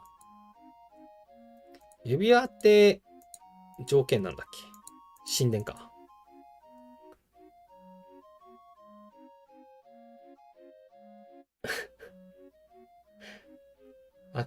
皆さんありがとうございます。もうすっかり忘れてました。もうこれね、多分昔の配信の時には、多分この話多分絶対してたんですよ。多分2年前とかの、その初期の頃の配信って33にするのを目標にして確かずっとやってたんで、これ多分ずっと話してたんですけど、もう2年経ったら忘れますね。忘れてました。はい。その通りです。はい。PVP の始まりは33からだなって、白33からだなって思っていて、そう、それがカジュアルレベル33すると、アケメネス装備を製造できるようになるからなんですね。で、アケメネス装備を作れるようになると、今度師匠の、アケメネス装備を作りまくって、デバフがめちゃくちゃ機能するようになるし、防衛官の、装備を強化することに意味が出てくるということで、そう、私、そう、ブーディガの装備を、そう、仕上げたと。で、仕上げたとか言いつつ、これいずれ高麗装備に変えるんだっていう鉄の意志で、全然、フラットをね、上げきってないっていうね。はい。と言っても、これ左側の装備なんて私絶対取れないんで、上げてもいいんですけど、はい。別に、それなりの防衛力あるからよくねって言って、今は、はい、工場兵器の将軍をね、育てようかなって思ってる、今日この頃です。ムーさん、指輪欲しいって言わないと、どういうことどういうこと、ちょっとおもろいな。神さん、確かに過ぎちゃうと見事な忘れ。いや、忘れますね。おかしい、もう、前はそんなにたくさん言ってたはずなのに。そう、文明装備もね、欲しいって言ってたんですけど、まあ、いつの間にかね、一応それなりに持ってるんですよね。はい。文明装備1、2、3、4、で、あと、フリーダム。5、6ということで、なんだかんだ文明装備いつの間にかもう6つ持ってますからね。こっち見ればいいのか。はい。文明装備ね、いつの間にかもう6つも持ってますので、6つ持ってますけど、王権装備1個も持ってないんで、はい。これね。いや、せめて王権装備1個欲しい。はい。次のね、2月末楽しみにしてます。頼む。頼むから王権装備出てくれ。はい、そんなところで。何の話をしようかなというところで、今回、久しぶりにね、サーバー戦争ちょっとだけ参加しましたということで、これ、さっきね、ログ間違えて表示しましたけれども、これレベル33とか書いてましたけど、これレベル33じゃないんですよね。まあ、この、アライアンスタグがね、右になってるのって、その、左からと右からのこの文字のね、言語を変えるとこれが変わるんですけども、これでね、わざとね、自分を低く見せるっていうことをね、してた方で、確かね、計37だったのかな。はい。からの、攻撃をね、SVS で1回だけ防衛しましたということで、今回のね、SVS 結構、私、ちょこまか動いたんですけども、結構は言い過ぎか。ちょっとね、だけ、やったんですけども、1回しか攻撃は食らわなかったですね。ということで、防衛は、稼いだんですけども、相手もね、スモール CG で殴ってきたので、あんまり稼げなかったですね。はい。このフィナディ軍曹の、いわゆる T11 メインのスモール CG で殴ってきていますということで、返り討ちにはできていて、はい、こっちのね、工場兵器、そんなに傷むことなく、はい。やっぱりね、T11 で殴られてるので、T11 と T12 あたりがね、ちょっと食らってるんですけど、T13 で T12 は無傷で、倒すことができていますということで、バフもね、はい、相手の語力1314、もう、結局ね、半減できるので、ただね、やっぱりね、工場兵器の防御とか HP に対するデバフってね、なかなか上げづらいので、はい、ここがね、もうちょっとね、どうにかできるといいんですけども、はい。一応ね、この回遊地にした防衛で、ちょっとだけ稼いで、久しぶりにサーバー戦争の、よいしょ、宝箱。これだ。はい。サーバー戦争個人スコアシルバー2ということで、はい。1回の防衛だけで、ブロンズ1、2、3、シルバー1、2っていう感じで、宝箱ね、5つをもらったんで、やったぜっていう感じですかね。一応、相手サーバーで、モンハンとかをしながら、ブロンズ1ぐらいまでは稼いでたのか。だから、ブロンズ2、3とシルバー1、2をもらいましたということで、はい、最近ね、秘宝ボックス集めてるので、はい、これゲットができてよかったですと。はい。で、あとは、ピラミッドもね、予定通り5億まで完了しています。美食品定め宝箱これはね、ブロンズ3で終了になっちゃいましたということで、これね、もう少しモンハン頑張ればよかったですね。まだバーナー残ってる。この美食カーニバル。私ね、1860で、あと140あれば、もう一段階ね、リワード良かったんですけども、ちょっとこれね、はい、あんまりモンハン今回できなかったなと。はい、もう正月、なんか、結構、エボニーをサボっちゃった感じがあるので、ここね、足らなかったですね。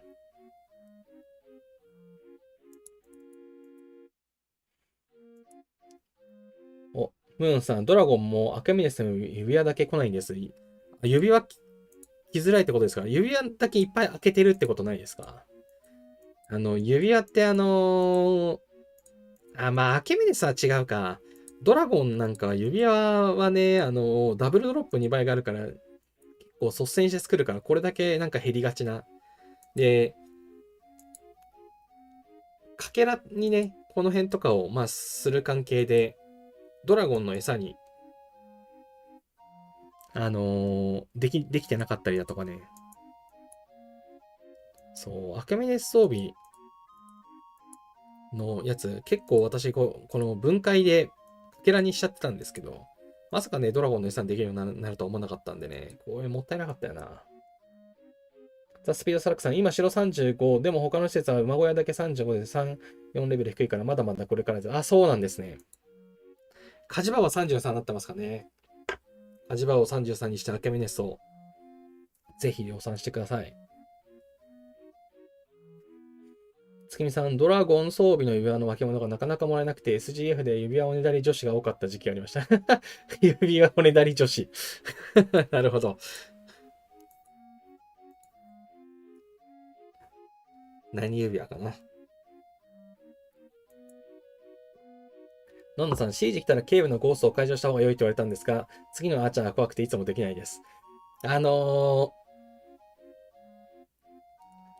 リーがね、2つとかセットしてくるタイプだとあれですけど、どうだろう ?SVS なら、いや、どうだろうな。いや、そうなんですよね。CG の返り討ちに、そう、騎兵がね、返り討ち頑張ってくれるので、そう、ゴースト解除そういうのはわかりますけれども、そう、その後ね、連続で射撃来た時に大損するので怖いですよね。いや、その気持ちめっちゃわかります。工場兵器を連打してくる場合とかは、うまーってできるんですけど、まあ、もうそこはもう駆け引きですよね。悩ましい。すごく悩ましい。ニコさん、はじめまして。コンジャルは毎週ジャル塾でお世話になってますが、初コメです。今年もよろしくお願いします。ということで、初コメありがとうございます。ジャル塾。はい、あまり塾って雰囲気はなく、皆さんからいただいたコメントをベースにいろいろ雑談をしている感じですけれども、はい、参考になってましたら幸いですということで、はい、時間が合うときはね、ぜひ、コメントをしていただけるとありがたいですということで、ティファニーとか出てましたとか受けるな。これ、なんですか、私物の指輪の、見せびらかせ合戦が始まる的な。さあ、タモさん、確かに明美の指輪在庫が異様に少ない。サーさんのレッグアーマーの巻物同盟ボスだっけ。サーさんのレッグアーマーの巻物は、サーさんは文明装備ですよ。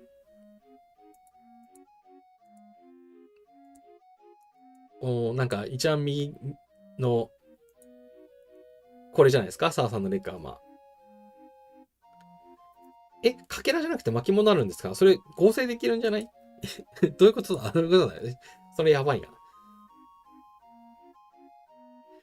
はい。今週のね、金曜日からはもしかしたら装備製造。いや、装備製造じゃなくてね、一回スルーされちゃった戦術研究が来てほしいんですけど、はい。でも戦術研究、いつもの流れだとスーパー強化の次は装備製造なんですよ。で、装備製造の次戦術研究なんですよ。でも今回ね、装備製造の後に戦術、スーパー強化が来てっていうね、久しぶりに何ヶ月ぶりだろう ?9 ヶ月ぶりぐらいにね、この、3月ぐらいまでは、なんかすごいランダムで、戦術強化がなんかすごいスルーされてた時期があったんですけど、4月以降はだいぶね、その順番が安定してたんですけど、久しぶりにね、ごちゃごちゃってなったんですよね。今回スーパー強化が来ています。スーパー強化の次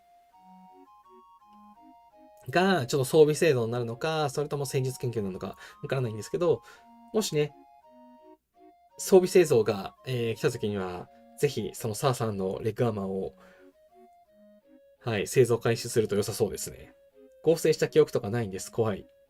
あれじゃないですか。気づかないうちに課金して、王のパーティーのケーキからもらってたんじゃないですか。ケーキって配ってますよね。あれ、かけらかなかけらだったら合成してないとおかしい気がするな。まあ、まあいいや。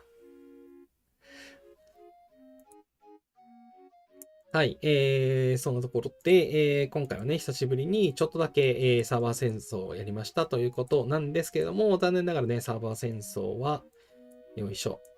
なんか、時間経つとね、このスクロールが遅くなっちゃうんですけれども、はい。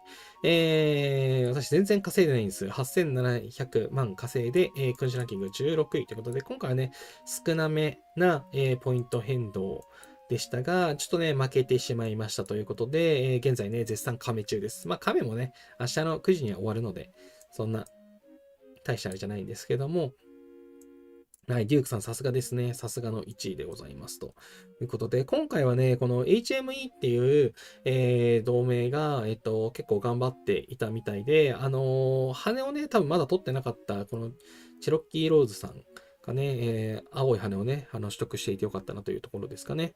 はい。はい。ということで、はい。青いね、羽の取得者がね、増えるのは良いことですね。はい。私ね、マイナスは、1200万ということで、一応ね、ポジティブなんですけども、まあ、この程度じゃ大した貢献はしてないですね。本当はね、もう一回ぐらい行こうかなと思ったんですけども、はい、なんか麻雀してたんで、もういっかってなって、はい、稼ぎに行きませんでした。同盟スコアじゃない、君主スコアだ。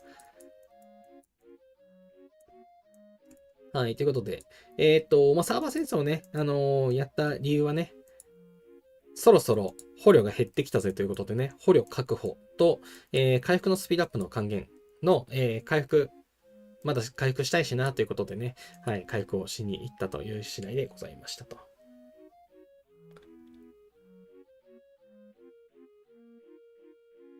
フェルナンド・サイモンさん。Thank you for your comment.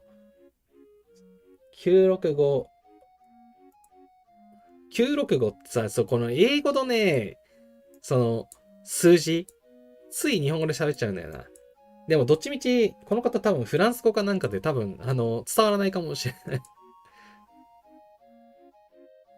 サーバー968 メールズ4と LOL。メールくれた方か。レッドさんかな。あれこの人かこの人かちょっと待ってよ。ちょっと待ってよ。バトルログ。コンサ。9人ちょっと違うな。Thank you for, thank you for your comment, Fernando. Fernando Simon. Thank you for your comment. Please subscribe for this channel. サータモンさん、素材足りなくて貯めてる間に忘れたパターンかな。そんな豪華な。そんな豪華な。サーさんって何得意なんだっけ？射撃兵と工場兵器の攻撃と防御と HP。混成が強いのかな？射撃と工場兵器。でもいいですね。遠距離。で、普通に使えそうなやつらだった。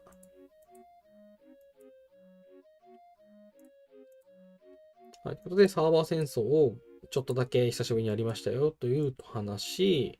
で、同盟総動員は、はい、ちょっと4300ね、ギリギリかなと思ったんですけど、まあ、研究とかね、頑張って、無理やり4300を達成させることができましたということで、うちのね、同盟は、なんと、1位で、終わることができましたので、次回はね、レジェンドではなくて、エピック。はい。エピックの同盟総動員になるようですということで、エピックになるとね、リワードが素晴らしいんですよね。この個人リワードが、はい、将軍の控え書が3パターンね、もらえるようになるので、まあ、非常にね、良いですと。まあ、このね、一番上のやつが、なんか、最近はそうでもないものがね、エリーゼとかまだ足りてない方とかはね、この、グローリー騎士将軍の宝箱を狙い目かなとは思うので、はい。まあ、この辺をね、ゲットできるので、はい。次ね、エピック試合でね、嬉しいなと。で、エピックのいいところはね、クエストがね、金のクエスト出やすいんですよね。はい。なので、はい。次回はね、ぜひ、同盟総動員。次回も、この個人スコアね、マックス稼げるように頑張っていきたいかなと思います。ということで、私は20分の20で4360で、しっかりね、個人リワード全部獲得しての終了となりました。もうこれね、最終日に頑張りました。はい。研究クソしました。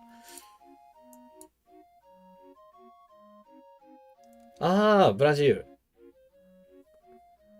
ブラジル語なんだ。エウソウベニドゥ。ボーイさん、同盟総動員、うちもエピックに昇格しました。おめでとうございます。次さん、ポルトガル語なんだ。ポルトガル語でサーバー965最強のペニーですという、最強なんだ。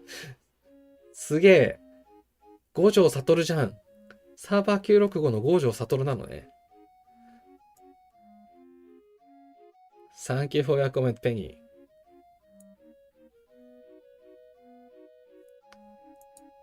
島永さん、今回相手のサーバーは1600台だったのですが、K41 を筆頭に K41 が筆頭に K40 が大量にいて、王座は団結して死守したんですが負けましたね。相手が強かった。1600台で K40 が大量にいるんですか？何言ってんすかね。やばいな。K40、うちのサーバーは1186なんですけども、まあ、最近になってね、K40 が結構増えてきたんですよ。だいたいね、K39 とかで止まるじゃないですか。はい、K40 がね、やっと、まあ、増えてきたかなというところなんですけども、1186でそんな感じなのに、アケロイデスが出てる。はい。そうだよね。そうだよね。K40。ここはもう、ほぼ引退してる K40 でしょ？ 1186 でもそんな感じなのに、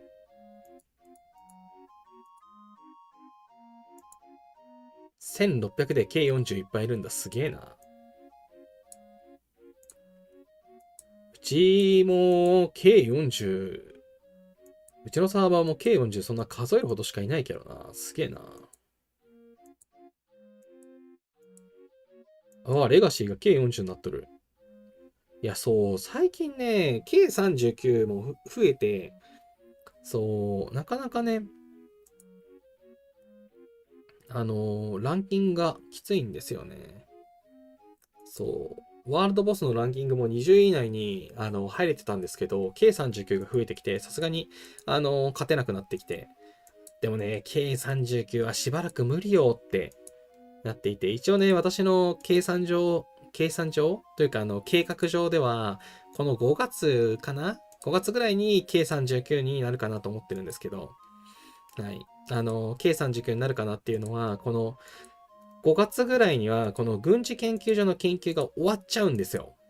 で、これ終わっちゃうと、戦術研究の還元リワードを損するので、はい。あれ、毎回5000やって500リターンをね、獲得したいということで、この軍事研究所の研究を切らしたくないんですよね。で、それを前提にすると、5月までには城レベルを上げて、軍権を上げてっていうのをやっとかないといけないなっていうのが、計算上になっていて、ってなると、20B 消費をコンスタントにできるようにならないとまずいなってなっていて、今ね、ちょっとね、困ってます。困ってます。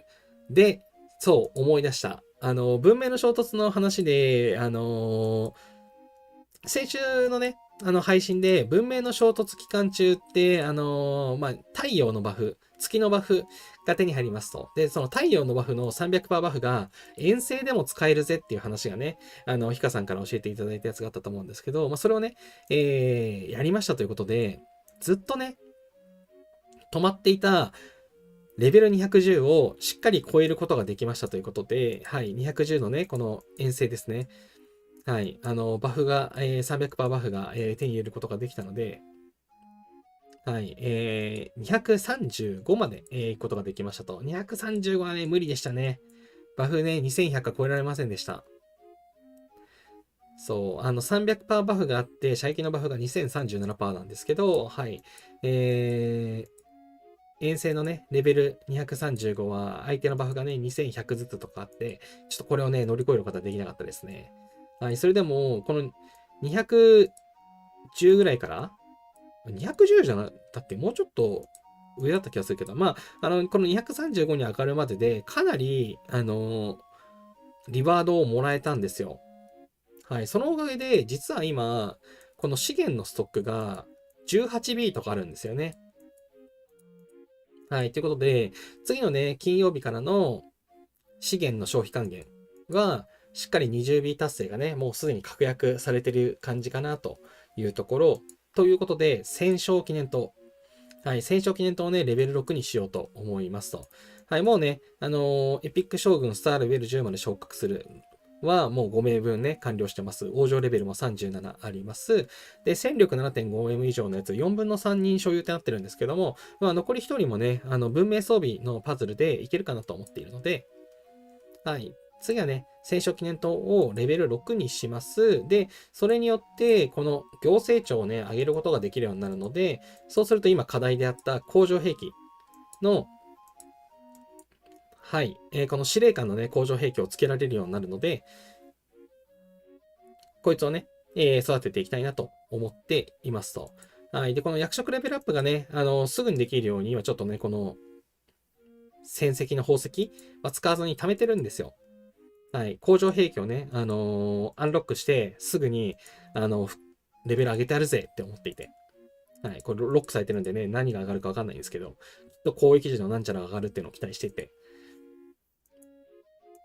はい。ということで、金曜日からのね、資源の消費還元については、戦勝記念塔を上げます。で、そうすると、まあ、あと、3B ずつぐらいの消費で 20B になるかなというところなので、またね、残ってる生産施設を上げていきますと。で、そうするとね、米の消費だけかさむようになるので、ちょっとだけこの米の消費が足らないやつも埋めることができて 20B に綺麗に近づくかなみたいな。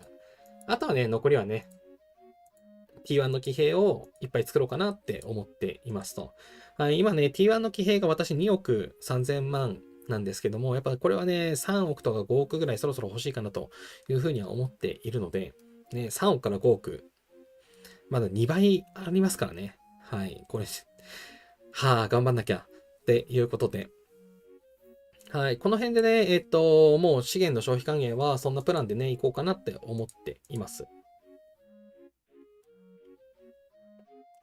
のんのさん、私のサーバー弓2600バフが最高のすごい。最近は3400バフとかが相手で SBS 参加者がどんどん減っています。一番強い将軍持っているプレイヤーがモンハン専門なので SBS ずっと勝てないです。それ困っちゃいますね。やっぱサーバーの戦力とかも参考に多分マッチングって決まってると思うので、一番強い人がね、モンハン前提とかだと、自利品というか、PVP 強い人が多い、ね、サーバーと当たると自利品になっちゃう感じがありますよね。なるほど。そこ難しいですよね。PVP が嫌いな人っていうのもね、いるので、難しいところですかね。島内さん、なんかその同盟はみんなオールスターの肖像の飾りで統一してました。ああ、エリート同盟なんですね。すごいな。みんなオールスターなんだ。まあ、1600万台で、K40 って、そりゃオールスターいけるよ。全然いけるよ。もう、なんか、地力が違うっていう感じだな。はい、そのところ、同盟総動員の話はしました。そう、美食カーニバルの話で、今回はね、それなりの頑張りはしたんですけれども、よいしょ。あれなんかランキングみたいなのってどっか、これか。はい。私はね、35位ぐらいで終了だったかな、美食ポイント。1960、1860とかでね、終了でしたと。ただ、これね、同盟ランキングがすごいですね。同盟ランキング2位ということで、このね、1位のシェッケルズさんがね、はい、これ毎度のことなんですけど、すごかったですね。はい、この方ね、おもろくて、これ最終日近くまでわざと消費してなかったんですよ。おかしいな。いつもならシェッケルズランキング上位にいるはずなのにいないなと思ってたんですけど、今日の朝見たら気づいたら 6K にいて、最終間際に 10K にいたんですよ。これで、狙ってましたね、絶対ね。はい。ということで、シェッケルズさんの隠し玉、いきなり 10.5K スコアが増えたことによって、うちの同盟が、同盟スコア 43.6K。はい。もう一人でね、4分の1を稼いでいる。はい。はい。名手がすごいですね。はい。ということで、これまでね、3位になることが多かったんですけども、フォックスの同盟が2位で終了していますということで、これ素晴らしいですね。はい。44人ぐらいしかいない同盟なんですよ。はい。それでも、このスコア取れてるっていうのは、シェキルズがね、すごいこともあれなんだけど、この3位にもね、モナマークさんもね、8000稼いでますし、はい。みんながね、結構頑張ったのかなというところで、人数少ない割にはね、なんかすごいなと思っています。ということで、ありがたく、ロイヤルホールの、テーブルのね、リワードをもらうことができましたということで、このね、食事記録を見てもらうと、はい、これね、テーブルからね、受領したアイテムが見ることができますということで、今回の大当たりはこの、宝蔵の脇の宝箱60が2回出たんですよ。これがね、嬉しかったですね。あと、資源が、40かな、はい。5とかの時もありましたけど、はい、エクセレントテーブルでね、40出たので、まあまあまあまあと。このグランドテーブルのね、この秘宝ボックス25、これも嬉しいですね。最近ね、秘宝ボックス集めていて、はい、秘宝ボックスをね、今ずっと集めてるんですけれども、そろそろレベル上がるかな。ちょっと開けるか。開けようかな。開けよう。秘宝ボックス、秘宝ボックス。786。これね、偏ったら、いい感じに偏ると、そろそろレベル4に上がるんですよ。わーい。ファベルジェックが欲しいのにね、この辺ほんってないんだよね。なんなのこの偏り。どういうこと？ツタンカーメンのかけら。はい。あ、研究とか上がると嬉しいね。はい。ということで、見に行こう。文明の秘宝。1611。惜しい。上がらん。これもいっぱい出てたよね。1192。これまだまだ。研究。1539。上がんないっすね。上がんないな。そう、一番ね、訓練速度のやつが、可能性あるかなと思ったんですけど、ファベルジェイクだけね、全然少ない。でも、やっとね、レベル4が見えてきましたね。この七支刀なんかはもう、はい、まあ、2週間後ぐらいにはね、上がってそうな感じがしますね。攻撃する際の、攻防 HP 全部ね、上がる。はい、素晴らしいやつですと。で、訓練上限が5%上がるのも地味に良くて、はい、ね、さっき課題であった T1 歩兵最低3億作りたいなのところをね、少し助けてくれるので、はい、これ、早く上がってほしいですね。はい。で、帝国院、これもね、あとちょっとで、レベルアップがしそうですと。で、これも、そう、早く上がってほしいシリーズの中の一つで、部隊定員がね、7.5%上がるんですよね。はい。で、攻撃時の工場兵器、射撃兵、騎兵、歩兵の防御力が上がるということで、15%も上がると。そう、文明の秘宝の、その、上がり方って結構大きいので、はい、これね、楽しみにしてるんですよ。はい。最近ね、結構頑張って集めてたので、はい。リワードの交換もね、なるべく文明の表を選んでいたんですよ。で、宝珠も、はい、これも、あと55なので、そうですね。もう1月中には上がりそうですね。はい。一応目標的には1月中に全部レベル4にしたいなっていうのが目標で今進めていて、一応ね、それなりないい感じの進捗かなと思っています。はい。またね、2月からシャノンシーズンが始まるんですけれども、そのタイミングでね、あの、メンバーがね、赤羽取得とかの支援をするかなと思っていて、はい。それまでに、そう、課題のね、ところをね、上げていきたいなと。で、それを解決する一つがこの文明の秘宝だなと思っていたので、はい。予定通りの進捗で進んでいますね。いやー、いい。これ敵の工場兵器の攻撃力がさ、25から37.5って、その12.5%もデバフかかるの強いですよね。いや、いいね、いいね、いいね。早く上げたいね。はい、ということで、文明の違法はね、結構意識してないと上がらないんですけれども、はい、交換対象としてはよくね、存在するので、はい、なるべくね、文明の秘宝を選択して交換するようにして今頑張ってます。はい、ちなみにおすすめなのは、最近やってるね、おすすめのやつは、こいつ。あ、こいつじゃない。スイートタイム、スイートタイム。スイートタイムの使い道。これね、今まで何に使おうかなって思ってたんですけど、スイートタイムのいい使い方は、闇市で文明の秘宝の20が出たとき。はい。文明の秘宝のまあ、20個のやつが、4500円。あ桁が違うわ。4万5千円とかで、4万5千ジェムとかで販売されてるんですけど、スイートタイムで半額にすると、まあ、2万2500円になって、オークションよりも安いんですよ。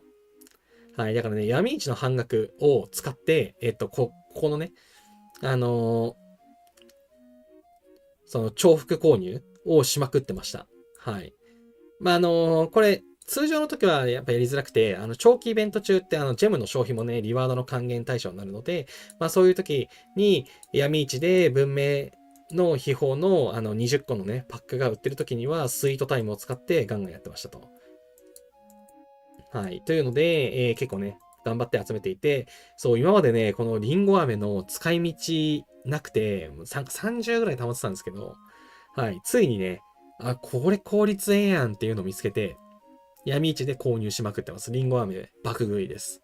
ということで、リンゴ飴の交換ができるイベントを待ってます。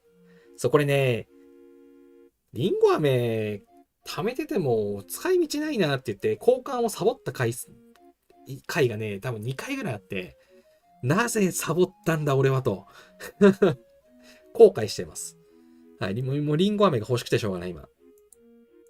はい、ということで、はい、文明のね、秘宝のレベルは、もう、無課金の現実的なマックスって多分レベル5かなと思っていて、はい。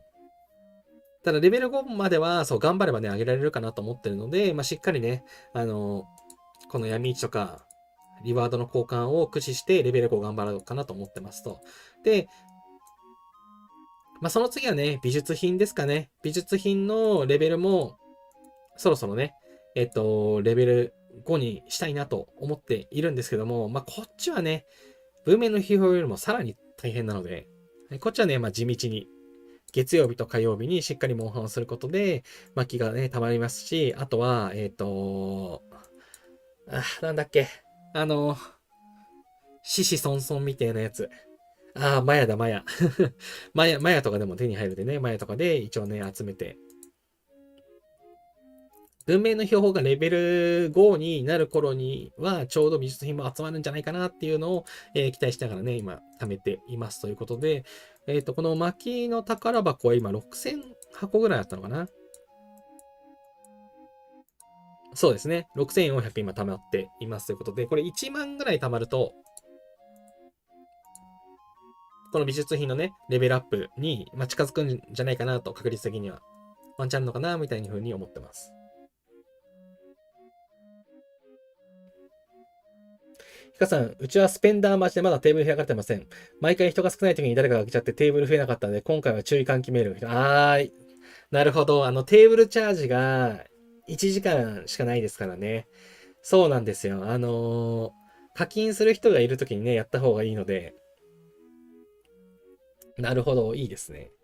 うちの同盟は課金する人多分1人か2人しかいないので。はい。なかなかいつもすぐ空いてるんですけども、課金する方がね、いる場合はね、その人がいる時にやった方がいいですよね。そう、タイムゾーン、時差があるのでね、そう、何も気にせず、R4 の人が気にせず開けちゃうとね、損するので、いや、注意喚起メールいいですね。素晴らしい同盟運営。工作さん、皆様はスタミナどうやって増やしますか？最近全然足りないです。スタミナはよく聞くのは、あれですよね。ここで毎日買ってますみたいなのどこだっけ？セール違うな。アイテムの戦争か。ここのね、50スタミナが、この辺を、えっとね、途中で高くなるんですよね。これ、もう400になってる。そう。毎日10個まで安いんで、毎日これね、10個買うとかね、そういうのを聞いたり、闇市で買ったりだとか、で聞きますけれども、私はね、資源の消費還元で、スタミナがゲットできて、まあ、それで事足りるので、まあ、あれね、自動ラリーやっていないので、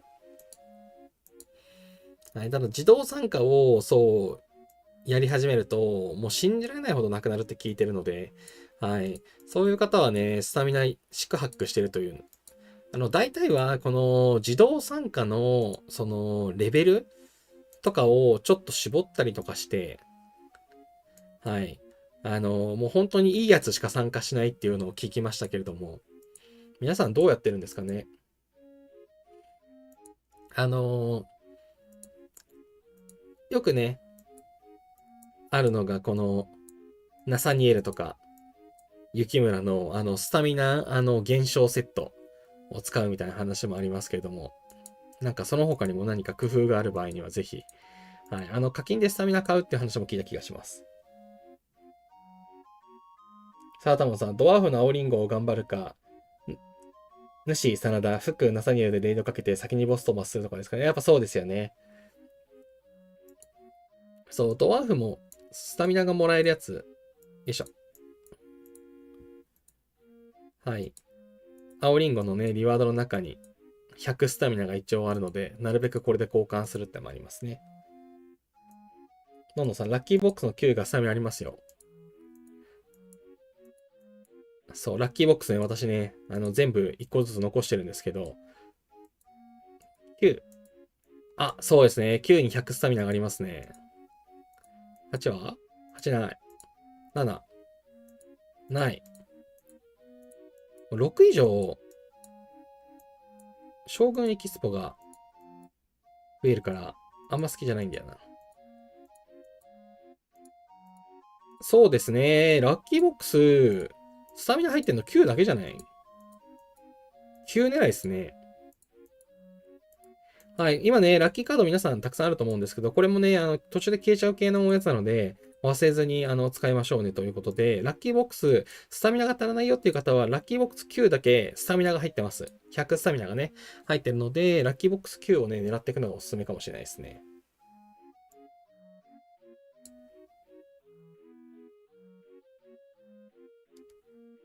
島永さん、もう私はスタミナ壊すので自動ラリーをやめました。しばらくやめるっていう手もあるのか。そう、そう、私もね、多分、自動ラリーの行く同盟とかにやると、別に自動ラリー使わなくてもスタミナ枯渇しそうだなっていうぐらいめちゃくちゃラリーかけてるので、うちの同盟って今ね、もう、人数少ないとラリーかけられる人がもうすごい限られてるんですよね。そう、てか、そもそもね、私とかがラリーかけないとあんまりね、ラリーかからないんで、はい。だから、そのスタミナ必然的に溜まるんですけど、はい。でも、アクティブな同盟ってもう24時間四六時中ラリーかかってるじゃないですか。常にもう5とか6勝ってるじゃないですか。ってなってくると、ねえ、そりゃなくなりますよね。手動でやってても足らなくなるというか、もうそれ張り付いて他のことできなくなるからなというのがあってね。私はこの、のんびりな同盟に来てるんですけれども、はい、もうなんかしばらくラリーかかってないからラリーかけようかなと思って探してるけど、もうモンスター全然いないな。そう、モンスターもね、いなくなっちゃうんだよね。はい、もう、座標を探す、座標をね、見れる、ね、悪魔の目を、お持ちの人たちが、もうすぐ刈り取っちゃうんで、30秒ラリーで刈り取っちゃうので、もういいモンスターってね、基本的に残ってないんですよね。で、ベイ R さんなんかは、なんか雰囲気で残ってること多かったんですけど、最近ベイ R さんもなんかいなくなってて、悲しいなって思ってます。よいしょ。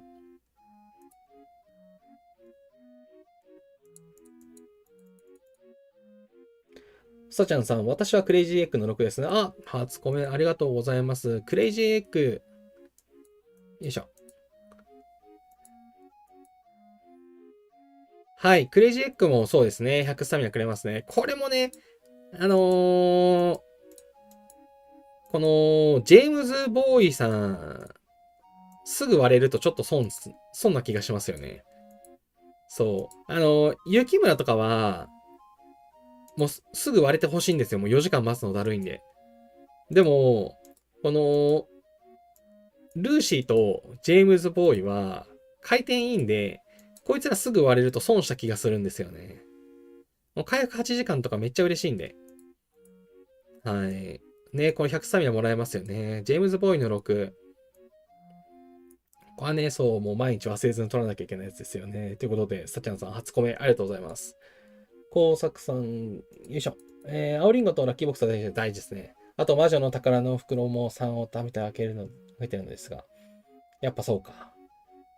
源義経さん、ラッキールーレットで、50スタミナが出たような。あ、宮本さん、久しぶりのコメントですね。ありがとうございます。ラッキールーレットで50スタミナ出ましたっけ？出たかも。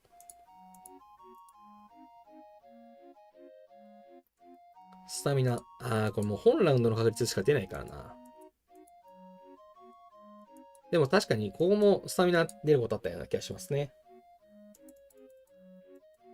ヒカさん、課金してもいいなら3倍クーポンがあるときに、スタミナのフラッシュセールをトリガーさせるとか。あ、へえ。フラッシュセール、これ系のやつですね。何やるとそれ出るんだろう。フラッシュセール。なんか正体来てる。倒すか。よいしょ。ニコさん、アイテムのキャンディーを開けていくと、レベル3魔女の宝から100スタミナが結構出たような。猫のやつですね。私猫貯めてるんですよね。ってことで3は多分あるぞ。これだ。レベル3の宝箱100スタミナが2入ってますね。今393貯めてます。これね、999貯まったら開けて、また999貯まったら開けてっていうのをね、今繰り返してて、レベル3、999多分溜まったのを開けて今レベル4がこんだけあるのかな。はい。なんか謎の縛りでやっています。ということで、レベル3確かに100スタミナにありますね。まさるさん、こんじゃるはコメントありがとうございます。さたまさん、酒場で3回くらい25が出ましたよね。はい。酒場は、あれですね。12時半、日本時間の12時半、あと、あれ ?21 時半も出るんですよ。で、あともう一回出ますよね。いつだか忘れちゃった。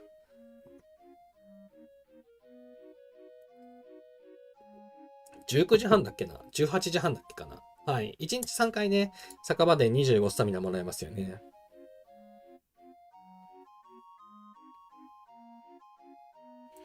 ミロさん、こんばんは。名称ホールのミステリーボックスって消えずに残りますかということで、はい、残りますよ。はい、名称ホールの、このね、ミステリーボックスは、私、これ、どのぐらいだろう。もう、2ヶ月ぐらいはね、取ってる気がします。ということで、私ね、今75溜まってます。76になりました。はい。ということで、このね、数字を見ていただくと分かる通り、溜まります。ご安心ください。ミステリーボックスね、これ中身変わるかどうかが気になりますよね。私別にリクソン、ルイ9世、ジャヤバルマンそんないらないので、これがね、中身がね、変わってくれると嬉しいなと思って、持ちっぱなしになってます。はい。ちなみにね、これ名称ホールのこの画面で引くこともできるんですけど、そうじゃなくて、このね、宝箱画面からも引くことができるんですよね、ということで、名称ホールの期間じゃなくてもね、いつでも中身確認ができるという形になってるし、引けることもできるので、まあ、なんか勝手に消滅するだとか、そういうことはね、ないので、はい。で、中身がね、変わるかもしれないっていうのをワンチャンかけて私、残しっぱなしになってます。一応ここからも、そのルーンストーンとか8時間スピードアップ資源箱とかね、それなりに出るので、もうカツカツでやばいってなったら引くかもしれないです。さあ、タモさん、同盟ショップにありますね。同盟ショップって、スタミナあったっけ？ほんとだ。でもこれ高いっすね。10万で100スタミナ1個なの。特別って何が特別なの？高いな。高いな。私、いつもね、この、祭祀のためのこの貢ぎ物をね、毎日交換してるんですけど、まあでも68万5000あるからね、なんか他にも交換していいやつあるんですけど、この辺のジュエリーネックレスとかね、交換したいけど、まあ、いっか。うん。また5人とかの同盟に、またね、移動予定があるので、そういう時にね、交換できないと困っちゃうから、毎日交換できるようにね、貯めときます、同盟ポイント。でも10万はちょっと高いですね。これはなんか割高な感じがしちゃうな。ジェムで2000で50スタミナを毎日10個買った方がなんか良さそうな気がするな。さあ、多分さ、王の花道イベントでもスタミナゲットできるようになりましたね。あ、そうですね。王の花道のクエストでもありますね。ヒカさん、私も正確にはよくわかってないんですが、その月の新しく出た将軍を星3まで上げると、スタミナのフラッシュセールがトリガーされたと思います。新しい将軍ゲットしたときは3倍クーポンあるときに星つけましょう。あ、そうなんだ。へえ。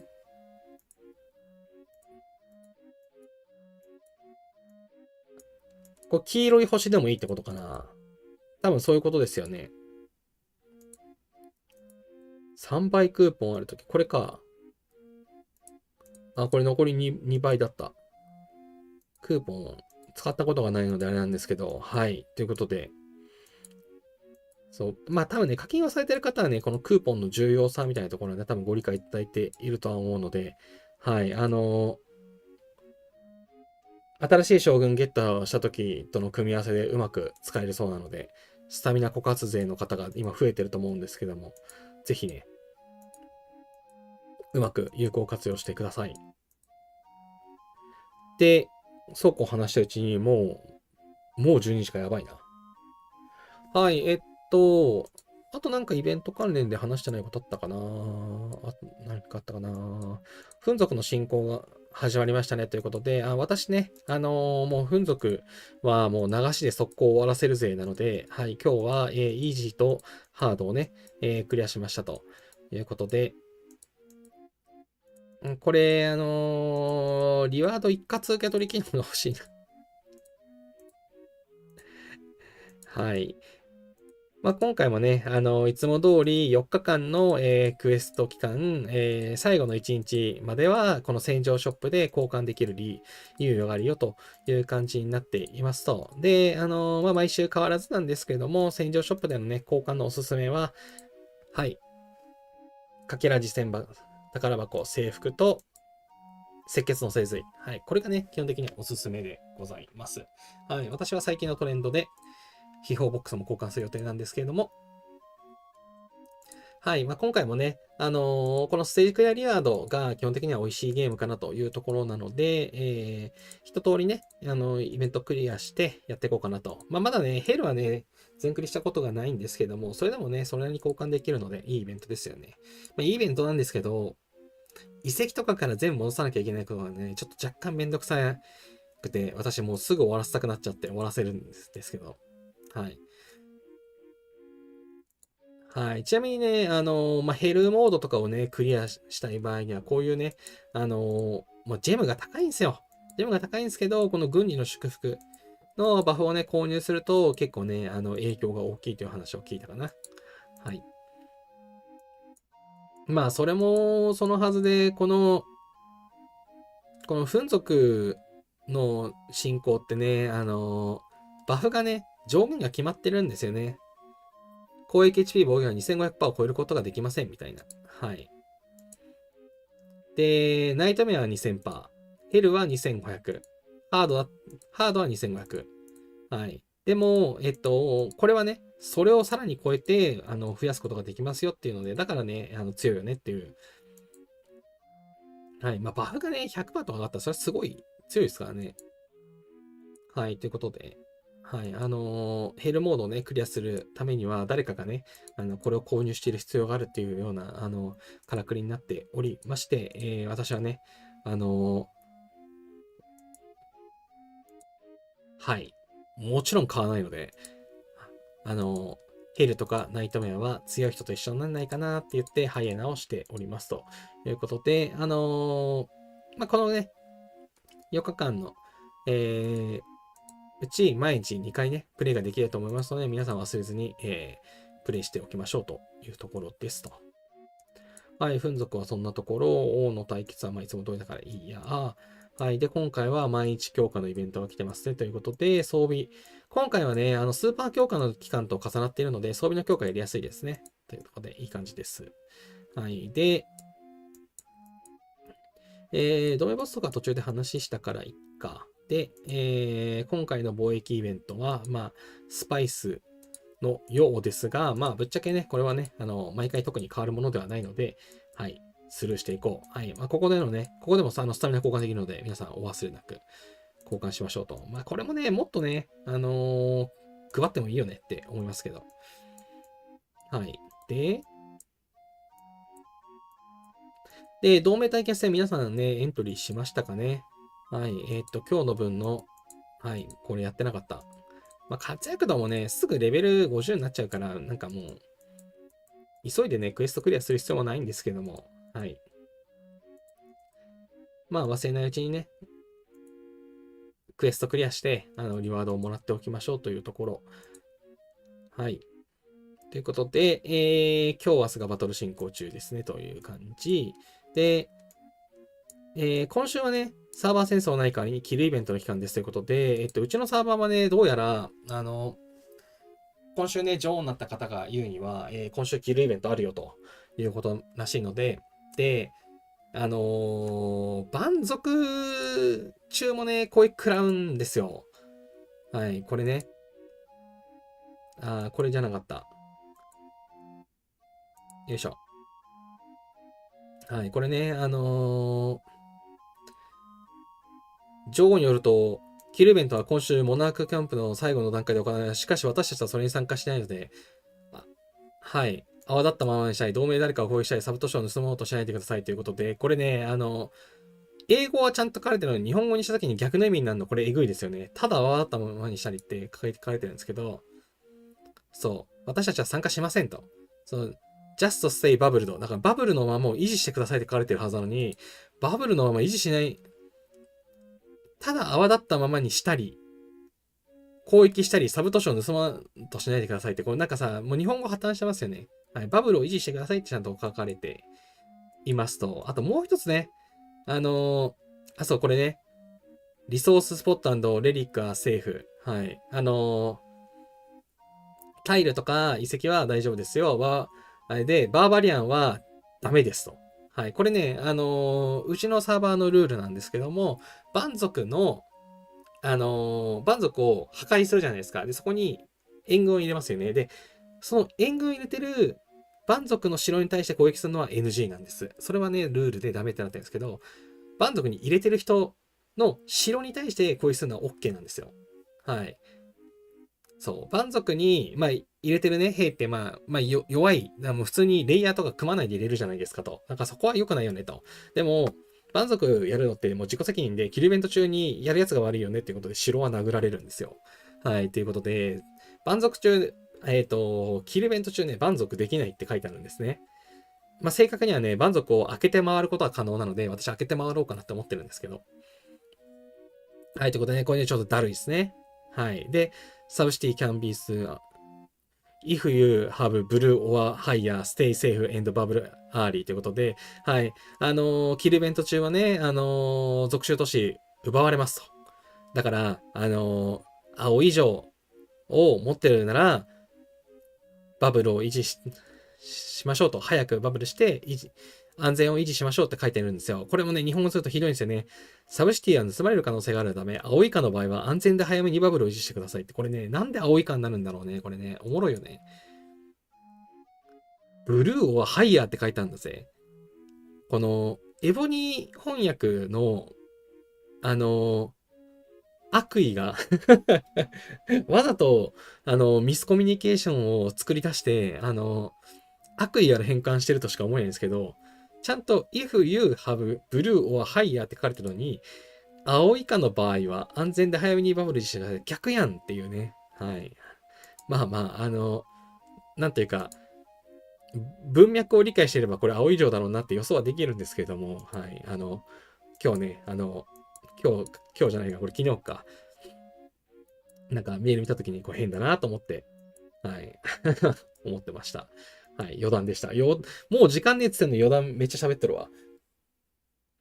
はい。で、これ話してたら、コメント見るの忘れてた。はい。つくみさん、同盟総動員もリワードが赤丸つかないからもらわないとですよね。あ、そうですね。同盟総動員も、これ、あの私みたいにね、リワード大好きマンはもうすぐにこまめに見て、リワード交換しちゃうんですけど、これね、あのー赤丸つかないので、で、個人で頑張ってなくても、同盟が頑張ったりすると、この同盟スコアリワードからね、アイテム受け取れるので、これね、受け取り忘れがないようにね、気をつけましょうね。はい。はい。ちなみに私はね、こまめに見て取っちゃう派です。はい。もうアイテム欲しくてしょうがないんで、すぐ取っちゃいます。はい。ということで、同盟総動員はね、いつもね、この、期間がちょっと優しめで、猶予がめっちゃあるので、はい。もう今ね、まだだっていう方ね、もう今取りましょう、今。はい。ということで、和吉さん、ジェム使って回数が減らないですね。あ、もう増やさないです、私。粉属めんどくさくて粉属好きの方には申し訳ないですけど、はい、これね、5000ジェム払うとね、チャレンジ回数1増やせるんですけども、これ、1増やしたところで100しかもらえないから、まあ、いっか、みたいな。あのどうなんだろどうなんだろうちょっと待ってよ。効率がいいのかな戦場ショップ。100で3でしょ ?5000 で100でしょ一応、闇市で2300円で1個手に入るんですよ。文明の秘宝が。でも、半額なんですよ。私の感覚では。闇市の。だから、1150円なんですよ。だから3450でしょうん、損ですね。うん。ジェム払わないです。はい。私は、粉族は増やしません。はい。そうですね。粉族増やしたの多分最初の頃、仲間とやりようっていう時ぐらいですかね。ああ、川ムイさん。スパチャ、水色スパチャありがとうございます。白の国恐ろしいということで、そう、なんかね、うちのサーバー、あれなんですよね。キルイベント好きな人多いんですよね。まあ多分属州都市奪いたいんじゃないかな。はい、強い基本的にはね、その時のクイーンがっていうか、一同盟の指示で、こういうのをね、送られてくるので、一同盟の人が、他の同盟を攻撃したいからこうなるんだろうなって思っています。はい。キルイベントなんてね、弱い者いじめ以外に、やる意味